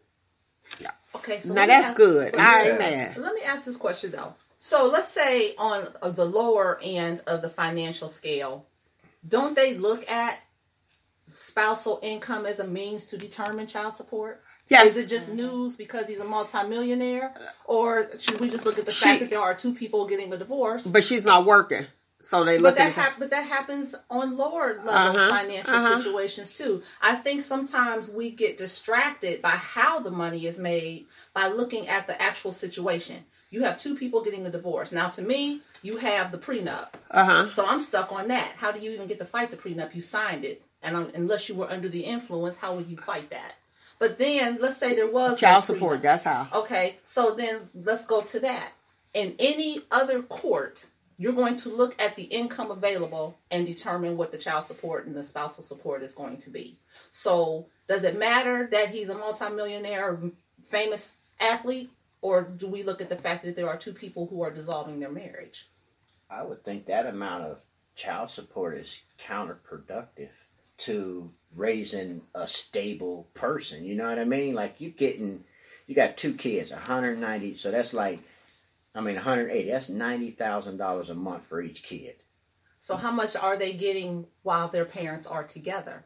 How much? I mean, and on see, average, what are they spending a month? And see, as that's a couple? That's when they do. When you get a divorce, they looked at how are you accustomed to living, and she's accustomed to a certain lifestyle. So that's what they look at, and that's probably why they did the $46,000 a month. So it depends on where she's staying and all that extra stuff. But she also wants an additional $300,000 for, I forgot to tell you, for legal fees. Listen. So you want the money and you want him to pay it. And he gotta pay for it too. I knew you was going. I was like, this will get his attention. He like, wait a minute, what? That's when you be like, "Sell Team 6. We got a mission for you." I'm like, come no, but for real, though, I'll be suing for custody. I don't know about that state, but in Ohio, there's a formula that factors in as well. So.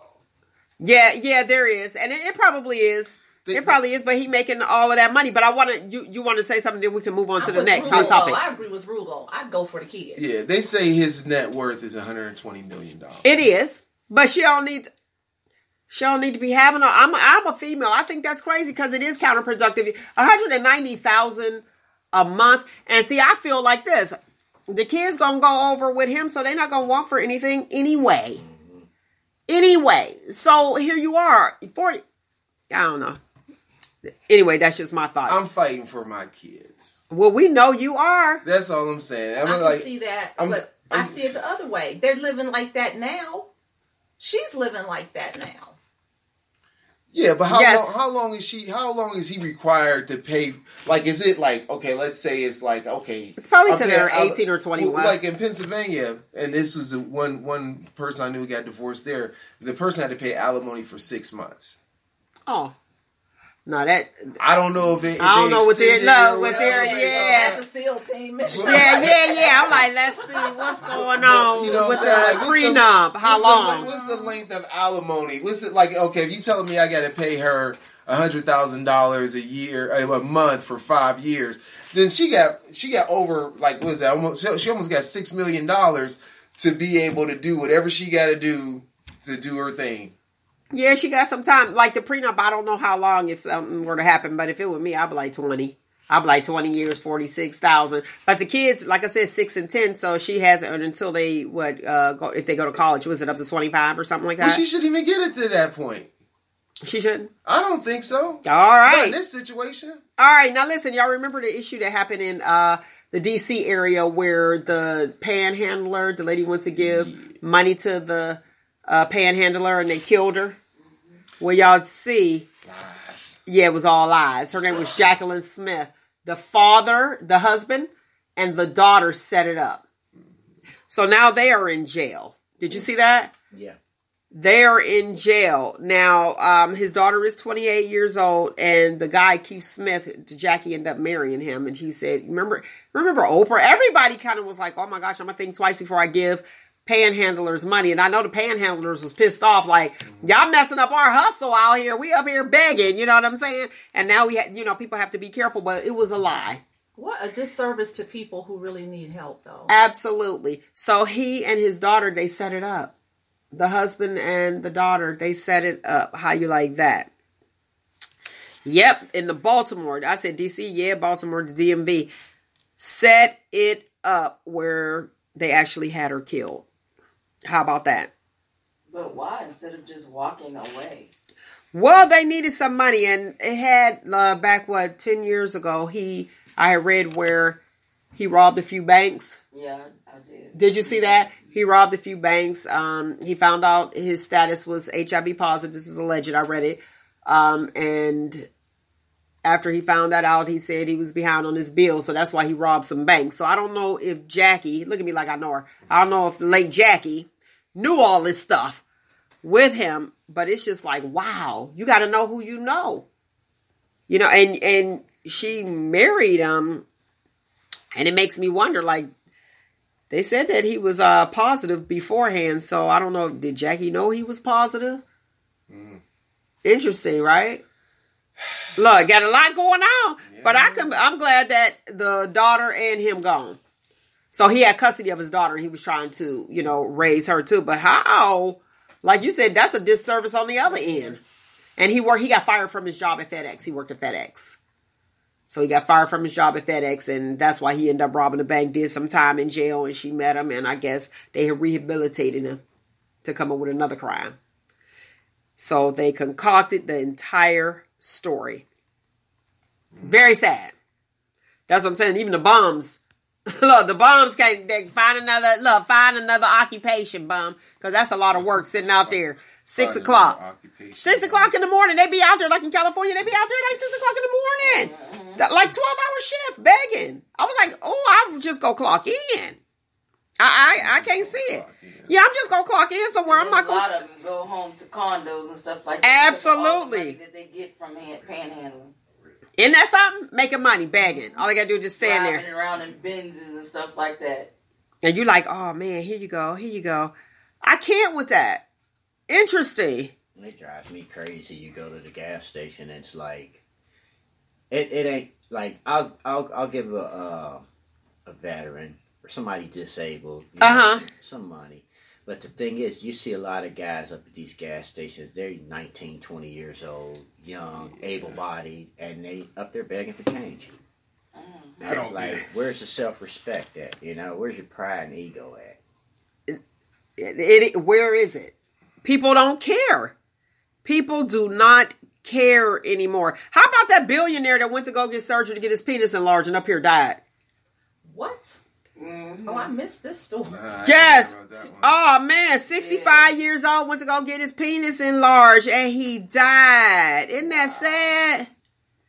Yeah, he's a billionaire diamond trader. Like an infection? Did the tissue die? What happened? I think all that's really experimental. I don't know if it's really all that great of a procedure. Yeah. I've heard of implants and stuff. What happened here? They say heart attack. Now here's the deal. We're in the medical field, so we know when you get an erection. I don't have a penis, but when you get an erection, there's a possibility when you're actually coming that you can have a heart attack. I don't know. I'm not a male, but let's think about it. Ever stopped? No, but has your heart? Did it beat faster? Did it beat?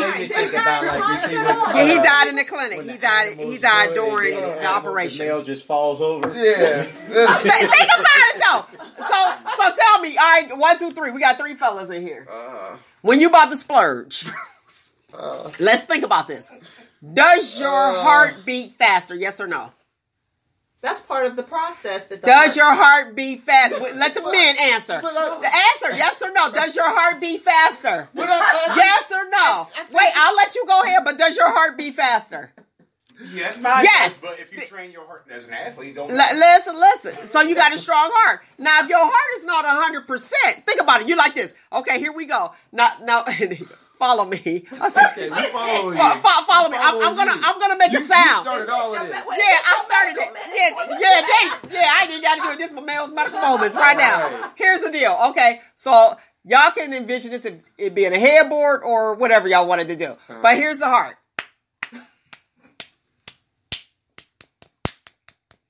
La. And then pew! So now, if... I know what that sound is. What's that sound? So you have that sound. If you don't have a healthy, strong heart, there is a possibility. I know somebody who passed away from it. On somebody. Mm-hmm. How'd he die? On top of it. Yes! And that's the truth, see?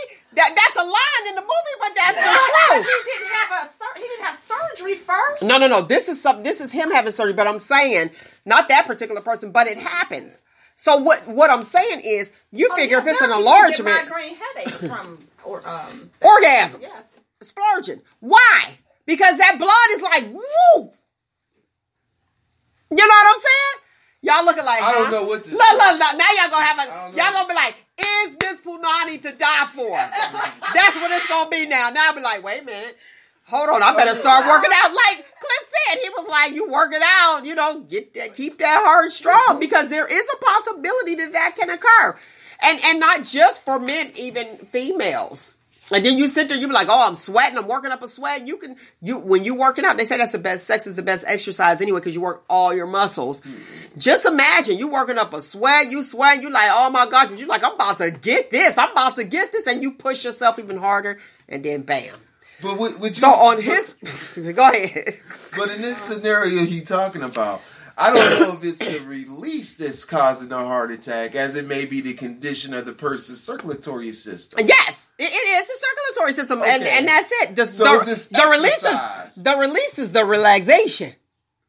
Think Okay. about it. The release is like, "Whoo, I made it." Yeah, but so it's more or less like, before you start this exercise, go and consult a doctor. Absolutely. So in this case, this is my thoughts. Him getting this erection surgery.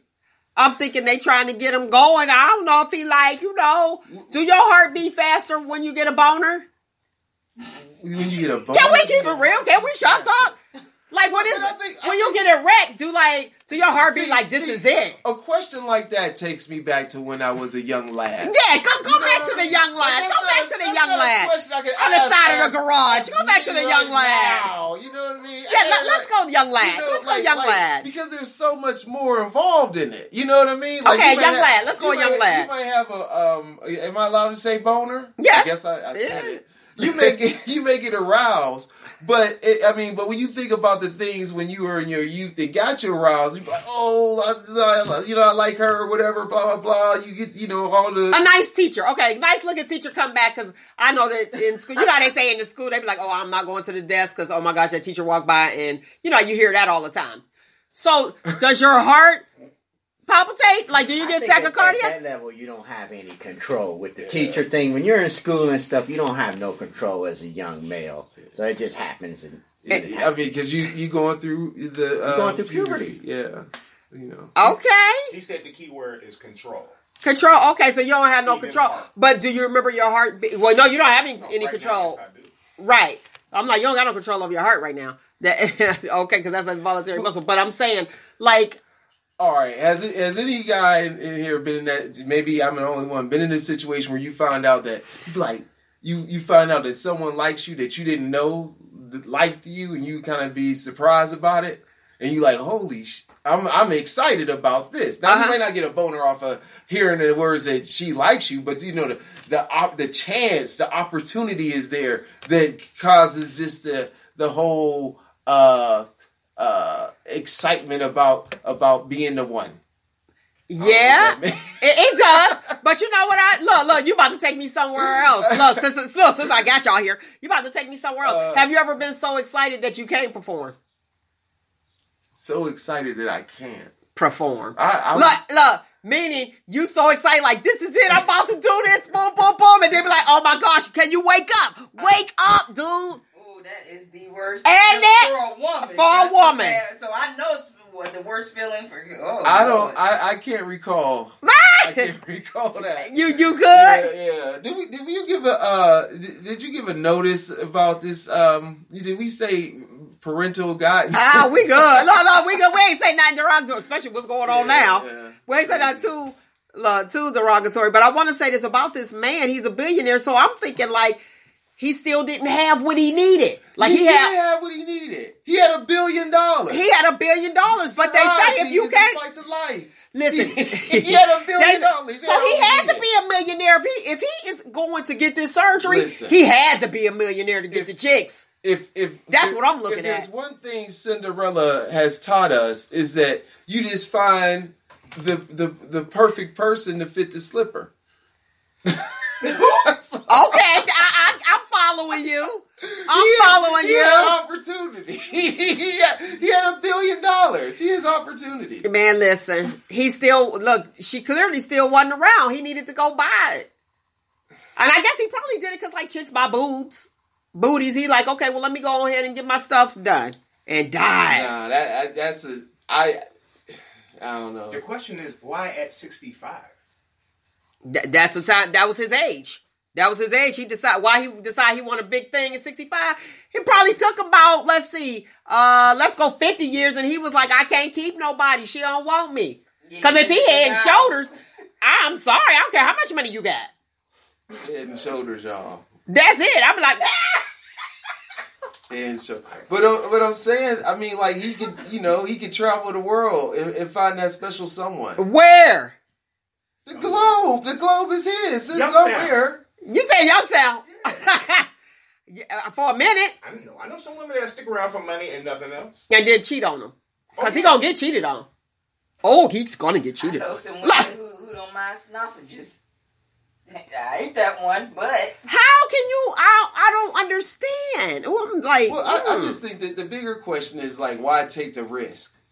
Like of getting an enlargement. yeah, like why take like that's like Like what Cliff said at 65. Well, it's just the idea of at any age because like if he was 25, would he still make that decision? What if something happened? What He if you probably terribly made? He thought it was gonna grow at 25. He like, okay, I can get some time. But the point I'm saying is like, do you really want to put a damper in that part of your life if it doesn't work out? What That's if a it good don't question. work out? That, What you know? What if it just don't- gangrene in it, and they gotta be like, or well, what if it just walk around with a boner like for the rest of his life? Just stick it out. That'd be a that may mess. not be a problem. What $1 billion? You know, he got $1 billion. He could get like a holster or something for it. Chastity belt. Okay, so what they're saying though is that his death had nothing to do with the procedure. It was because of the anesthesia. oh, okay. Bad heart. But he took it. Well, look at the chance he took, though. Yeah. He went to sleep dreaming about that. He was like, I'm coming out big. You know, they tell you come back. This gonna be big. Come back from 100. He was probably like 16 inches. 18. Boom. Yeah, Instead of that's counting crazy. sheep, he was counting inches. Yeah, he's counting inches. That's sad. That's sad. Because like he just like that's just one of those things where like you can do without that. Okay. He could have did without that. He definitely could have did Did without not that. to mention the healing process of it all. Probably that's probably like a long time. That will probably be a long time. That That will be a long time. yeah. You ain't doing it. No, $1 billion. it's too much to risk. So the anesthesia, see them anesthesiologists, those doctors. Listen, you got to be careful. It's too much to risk. Is it? It's too much to risk. Like why would you like? That's like one of those things where we don't have the technology to fix you if something goes wrong. Unless he was going if something goes wrong, I guess he can get I guess you could get he should Reduction? No, Like he, they he do should breast? he should have just tried to get a. Can you get a transplant? I guess they transplant everything else. Yeah, they do boobs. That's why I was like, he probably No, a transplant. Like, could he have got a donor? Oh, Oh my gosh! You know what? Now that's a good question. I don't know. That sounds even more dangerous. It does, because you don't know what those people have. Well, listen. Speaking of, I always say that since 45 been in office, this is like the time of exposure. Now, y'all know that a Maine mayor stepped down. The mayor of Maine, he stepped down because The governor of Maine? a mayor The of mayor in a Maine. town in Maine. Yeah. Oh, okay. In Maine, I said Maine. In Maine, I forgot the little town. I'll give you that information in a few seconds. Mm-hmm. But the stepped down because the ex-girlfriend then sat there and gave an old an old text that he sent. She got mad at him. Y'all know how we do. We gonna sit there and find a way. We be like, oh, okay, well, you done made us mad. This is what it's gonna be. He sent her a text, and guess what he referred to elderly black people as? Antique farm equipment. Antique farm equipment. Antique farm equipment. Wow. You know who would have laughed? I'm laughing on the inside right now. That is horrible to say, but Hey Kool-Aid would have been dying. Yeah. You heard that. Yeah. That's a horrible thing. It really is. I was like, so he stepped down. Also, let's talk about Jussie Smollett. You see, they're getting him 16 felonies. Yeah. Uh-huh. So, like, what's your thoughts on that? Go ahead. Well, they say each count comes with 3 years, but more or less they're given not consecutively, but what's the word? Congruent? Is it? When they give them all, they only Congruently or consecutive. It's not consecutive. They're getting them right. Yeah, and so my thoughts on that is that he's still pleading innocent, and I guess he don't got no way to go but that plea deal. They'll probably end up having a plea deal. I was reading something where they were saying that everything is like a felony fourth degree felony. Yes. So I mean, he might be able to plea bargain and get it down to misdemeanors. I don't know. He used all that money. I guess he could just pay it back to Chicago. Oh no, they don't. I don't think they accept payment back for it. Listen, they ain't setting partial pay. They ain't accepting partial payments for R. Kelly's child support either, are they? Yeah. So what I heard about that was with him was that what's the show he's on? Empire. That they're going to remove his character for the last 2 episodes or so for this season. For the remaining episodes, I think it's only 2 left, but I'm not wherever they're at in the production process. But anyway, they said they were going to remove his character from the end episodes. Okay. This season. How do you feel about that? I think they didn't say they were going to get rid of him, so obviously they're giving him the opportunity to be able to prove his innocence. You know, since he's saying he's innocent. Yeah, so they're letting the court process take place, and I think that's a value thing because so often we're in this society we're judged without that whole court thing, but sometimes the evidence. Yes. We're taking action off of accusations, and I have an issue with that. Like, why are we doing that? Because you see what they did with Michael Jackson. They're talking about taking his statue down and all that other stuff. He don't even look like him anyway. Did they take it down off of an accusation? Why are we taking action off of accusations? He was tried and acquitted. Yeah. And the thing is, like, for me, those folks had all the time before he died. I mean, you never know when someone's gonna die. But I mean, right when those other allegations were these are old. These are the same. Yeah, these are old allegations. These are the same 2 people that was on the stand, and now they're coming out and saying this is what happened. And now they're saying it actually happened. Yes. So with that being, that's double jeopardy. Can you charge it? Can you do you're right? Supposed to be able to. But that's what's happening even with the one girl that they're saying with the R. Kelly situation. Even though I know they're 2 different people, but we already know. And I'm gonna be honest with you. Do I believe R. Kelly? I believe that he's telling half truths.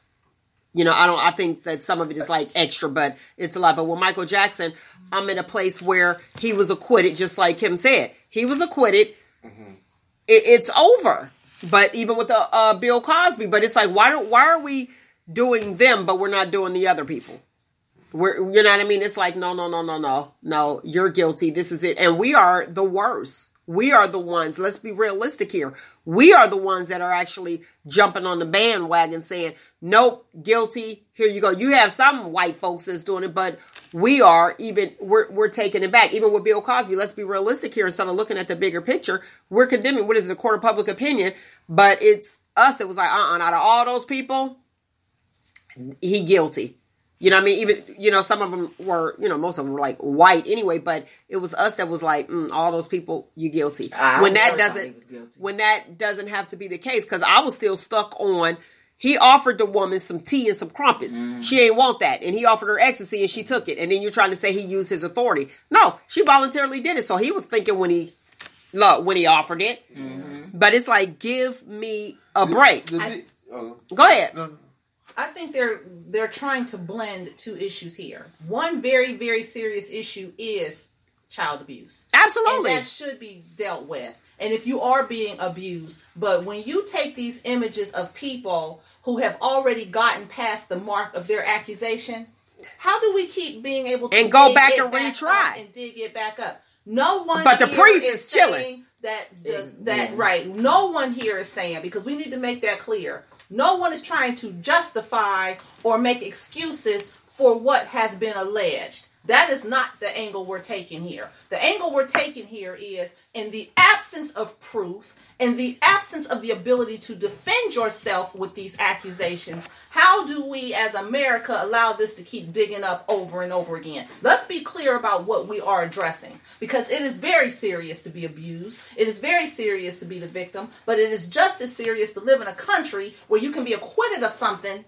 and after you are dead, be tried again. Yeah, it ain't cool. I'm with you on that. She's serious about that one, and I am too. But I feel like why, and this is what we're doing to them. But you have people that are like the priest. Where's their day in court? Take down their statues. Yes, what they did with the Penn State guy. You have You have Bill Cosby sitting in prison for a case that was settled, and they put him back on trial.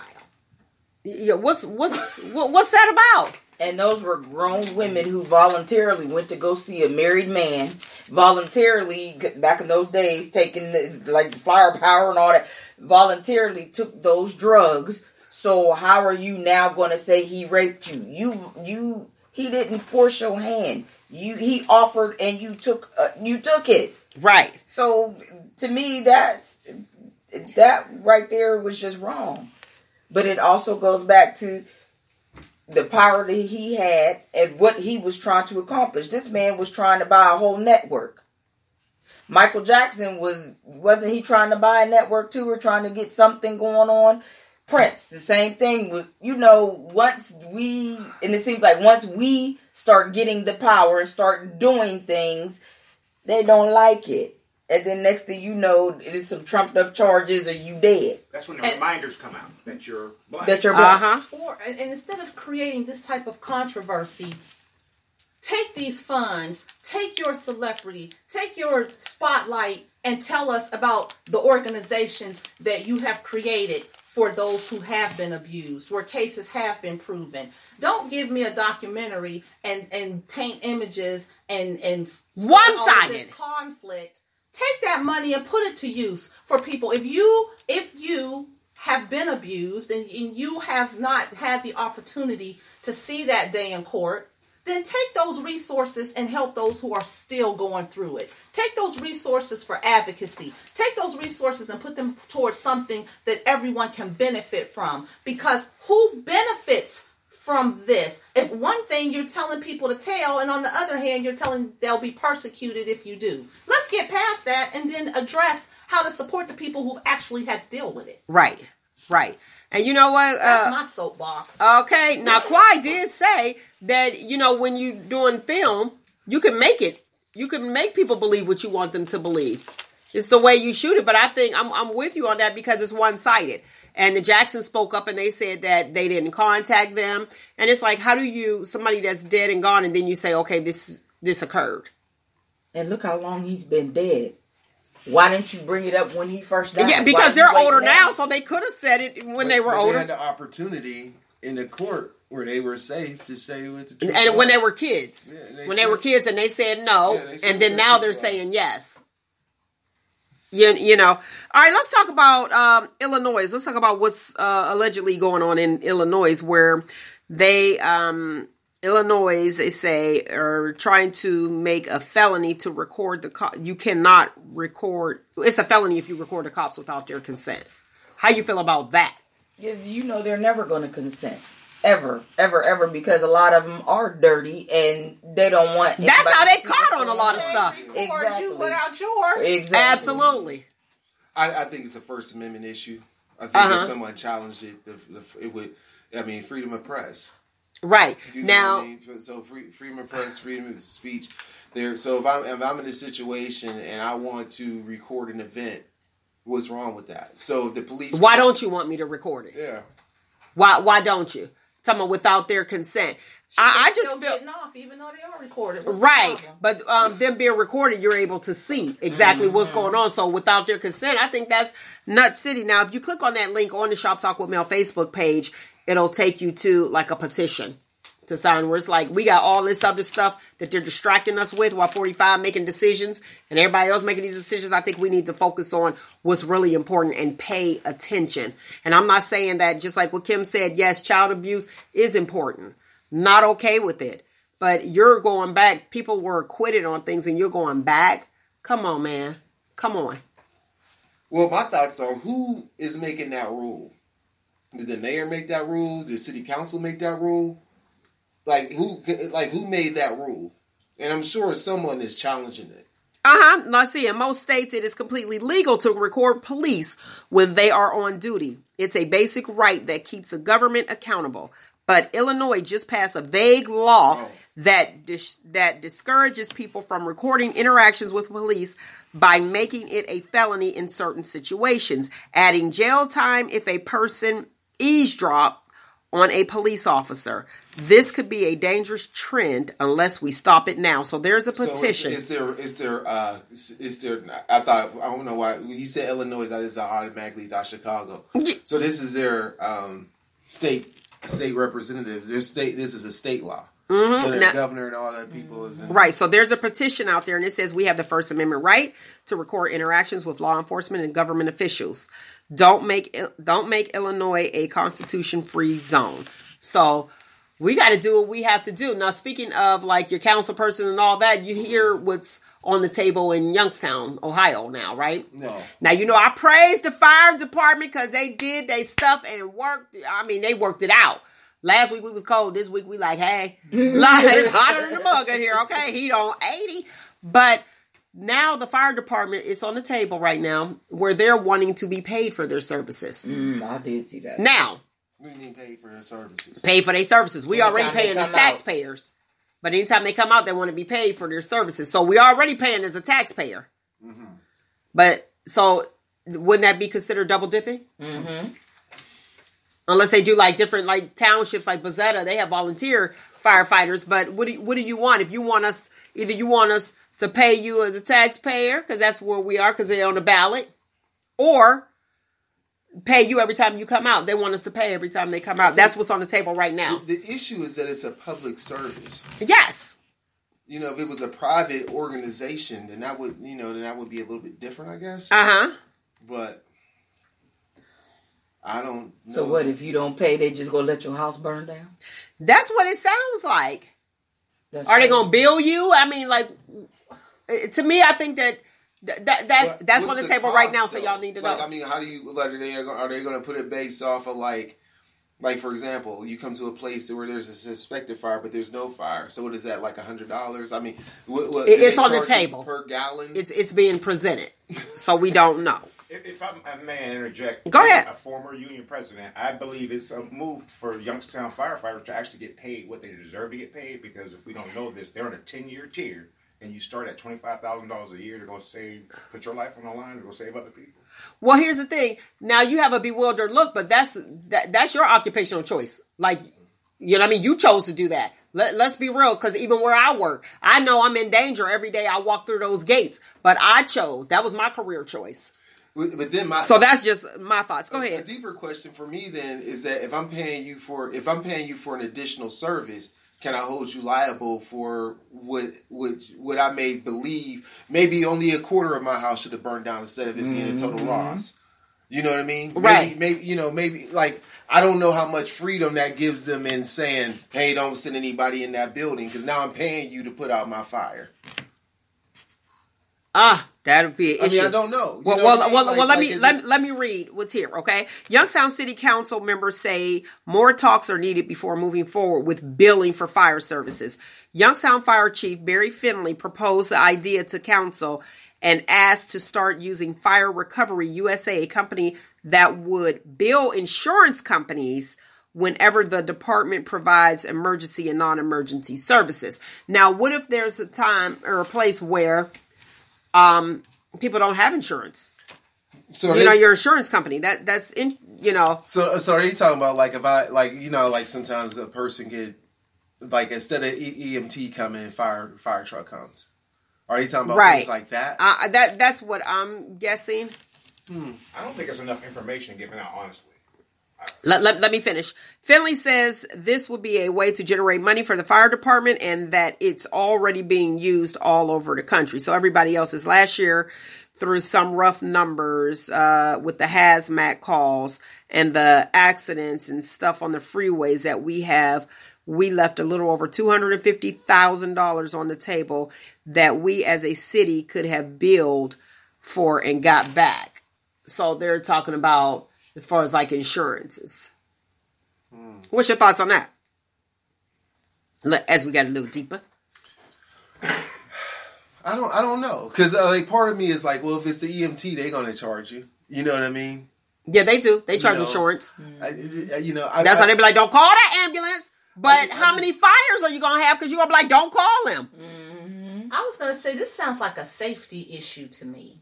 Because if you have to pay for the fire department to come to your home, carbon monoxide issues. And, I'm big on that. I talked about my carbon monoxide story last week.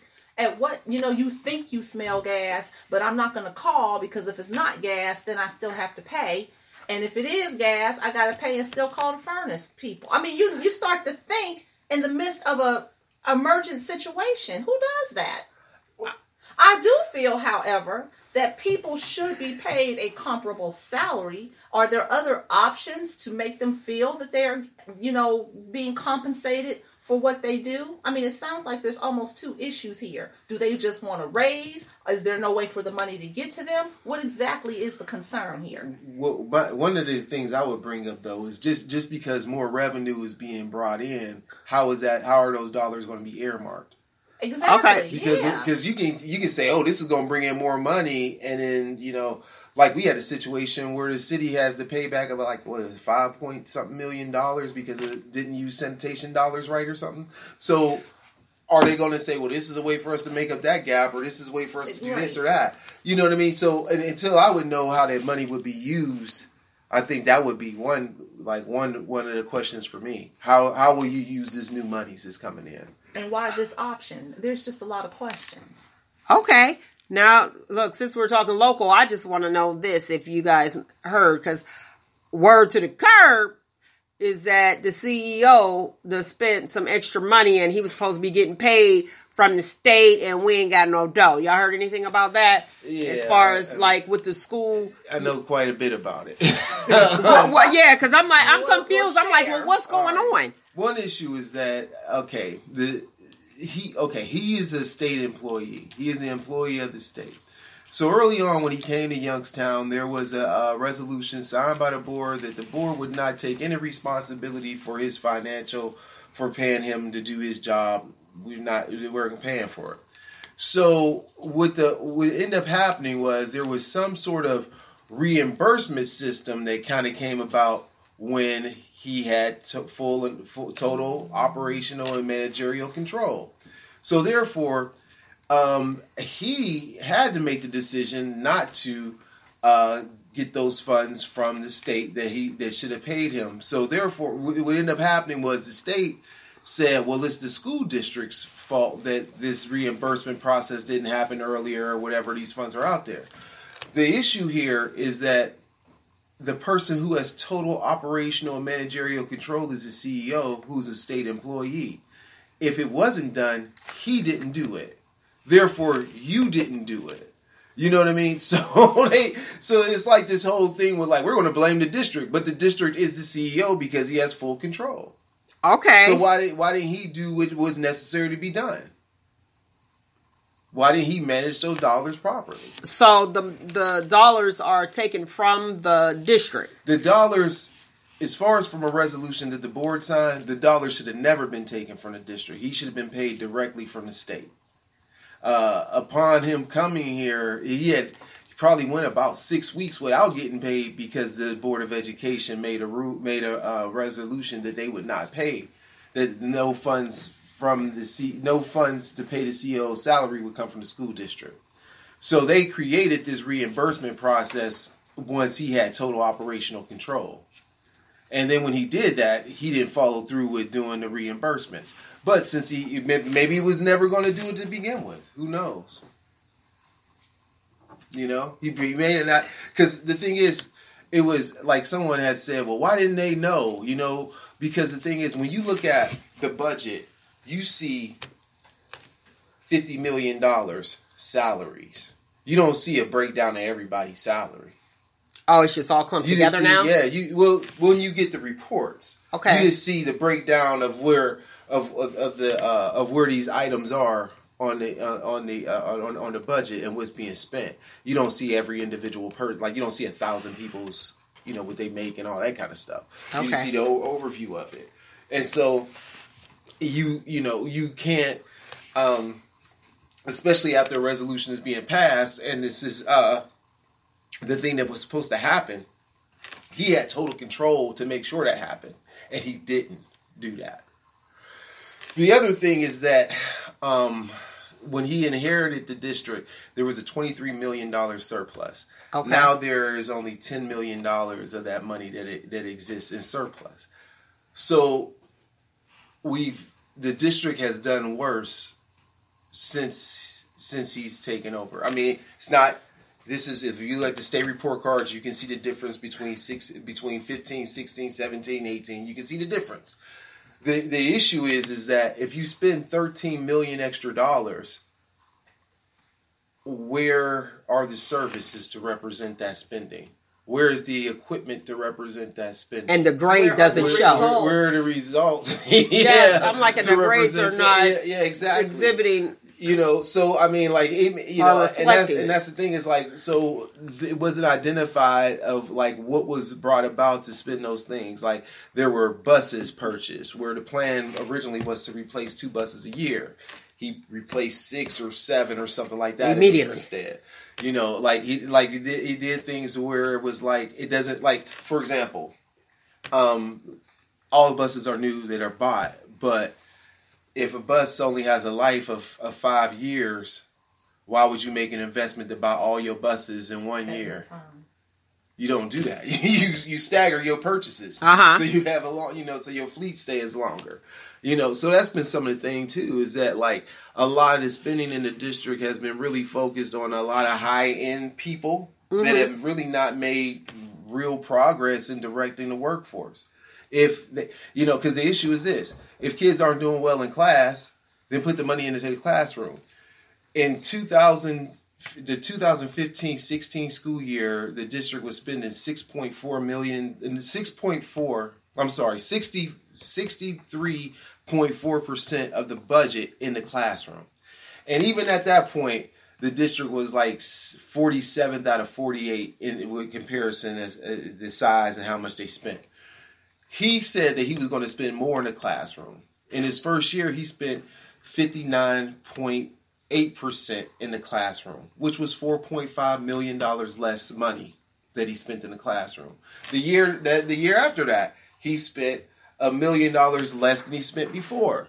So if you just look at it from where it was at to where it's gotten, he spent almost $10 million less in the classroom over a 2-year period, but has spent $13 million over budget. But it's less money in the classroom. So how are you solving the problem? What does the state say about that? Well, the state's agenda is that honestly, it may be a reason why he resigned. Why he's resigning. That's where I was going. My thoughts are is that the school district is in a crisis situation. If you're in a crisis situation, why would you have a lame duck person there? You should be doing things to shape up the district immediately, or at least say, okay, your time is up since you want to resign. We'll pay you out or whatever, because it's more valuable sometimes to lose money and then start anew than to actually keep a person there who probably won't transition anything because there's no real substantial things to transition, and then you have another person who has to begin from scratch. So there's no systemic change on how this thing is going to go, how the district can continue if you remove a person, even if let's say they were doing good and want to resign. You know, so the thing is that the state had made a law that rested in the power of one person versus the organizational strength of a district. And that's where I see that at. And there's been some local controversy about, well, they're trying to get a new person, but they're saying that educational experience is preferred, but not a requirement. And this is preferred, but not a requirement. Well, the issue is that it's not the commission, it's the law. The law doesn't require a person to have an educational background because the law was for the business sector to take over the education community. That's what it was about. So they're not going to put all of these stipulations in there that's going to stop the train from rolling. You know what I mean? Now, if you get an education-based person in there and they know that these particular things are needed, even a thing with a superintendent's license, that was criticized. And it's like, well, the guy they got now doesn't have a superintendent's license. Oh. No, not at all. Not at all. Oh. So it's like, well, wait a minute. I'm okay. So he doesn't have a superintendent license, but with the public school system, they have to be certified teachers. Yeah. And then, but on the private schools, they don't have to be.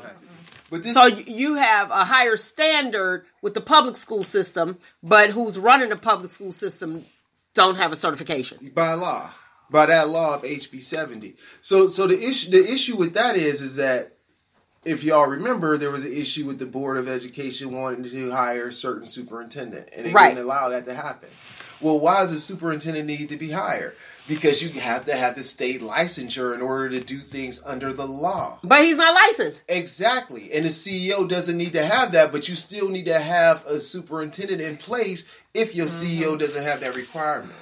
Oh, they playing the game. Oh, hey, well, you heard it. We're going to have to do a full-on show on that. Listen. Here we go. Boom. I'm going to do the quick tips and male's medical moments together. Yes, yes. Since we talked about the penis and the flow, the circulatory system, the blood flow, the circulatory system. Let me get it right here. Yeah, you hear me? I'm like, I got a whole bunch of stuff. Ding, ding, ding. I got that bill right in front of yes, y'all. Yes. Bing, bing, bing. And y'all didn't. Listen, here's some things that you can do to actually help your blood flow. All right. Exercise, I always say that over and over. Stress management, stress will actually increase it, but we want things to relax. Massages are good. Make sure that you increase your fluid intake. Water. I'll continue saying that. Stop smoking. I'm just going to put that out there, all right? Stop smoking. It's not good for you. I'm going to give you some foods that will actually fuel your brain. So if you find yourself, if the blood is not flowing properly and you can't remember certain things, your girl got you covered, all right? Now, if you saw Be Inspired on Facebook, check that out again, and I'll go into a little more detail, but I'm getting ready to do these quick tips really, really fast. Foods that are good for fuel, best fuel, okay? Protein, your meat, your fish, the fatty fish, like your salmon, stuff like that. I already told you, brain foods. Good for short-term memory, blueberries. I got a whole bag. If y'all want some, go ahead and grab some. All right, I heard that. Get some blueberries. Also, let's see, eggs. Did you know about eggs? Eggs prevent brain shrinkage. Did you know that? No, I didn't. Neither did I, but your girl gonna do some research. And water. Now, if you want to remember some things, they say caffeine, but you heard me. I was light stuff smoking. With the caffeine, it just kind of makes you focus just a little bit more, and it gets that blood flowing. You know how that goes, but it's only gonna last 20, 30 minutes, like a sugar boost. Mm-hmm. All right, so there you have it with the quick tips, male's medical moments. Right there, got a whole lot going on because we're getting ready to do this casting call. So I'm looking like, we got to hurry up and do what we got to do. And that's why I'm rushing. And I did have some coffee earlier. And that's probably where my issue is at. I need to stay away from that German coffee. That German coffee, I had you on something extra, right? Leave it quite alone. Leave it alone. Leave it alone. But yeah, so that's what's going on. As a legacy, I want to say this. When we leave things, just like we had Kwai here, KwaiDanielFilms.com. Make sure you guys go visit that website for him. He was a shoot your shot. I need you guys to shoot your shot. What will be your legacy? Go ahead, Roogle. Oh, man, I don't know. You don't know? Pass. You gonna pass on that. Go ahead, Kim. I taught people how to see within themselves and live outside the box. All right. What will be your legacy? I'm not quite sure yet. And Cliff, what would be your legacy? Being free of fear. Okay. Fearless. All right. Well, here's my footnote. Your legacy, and this is just how I think, your legacy is how you touch other people. So regardless if you have children, and some people say, oh, okay, well, my kids will be my legacy. How did you touch other people? How did your life affect other people? So it's either be positive or negative, and let's hope it's positive, because you don't want to be sitting there in the ground and somebody coming back 30 years later and be like, you know what?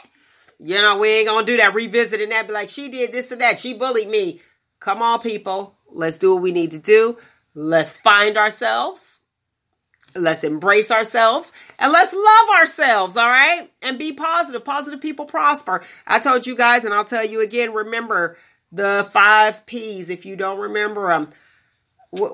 proper preparation prevents poor performance. So whatever it is that you choose to do in life, make sure you prepare. Okay? All right. That is my time, lovely people. I thoroughly enjoyed you as I do each and every single Saturday. Y'all already know what it is. Follow me on all socials at Shop Talk with Mel. Like me too. Don't just follow me. What is it? Share, like, and comment. Do it all. Kim the Go-To Girl will be starting in 2 days, right? 2 days. 2 days. And your site is? Spreaker.com, user Kim Ham, the go-to girl. Kim Ham, the go-to girl right here. Y'all know her. Y'all listen to her. Life coach doing it up all the time. Find you, embrace you. Most importantly, always love you. Until next week, people. Shop Talk. Right here on Spreaker.com.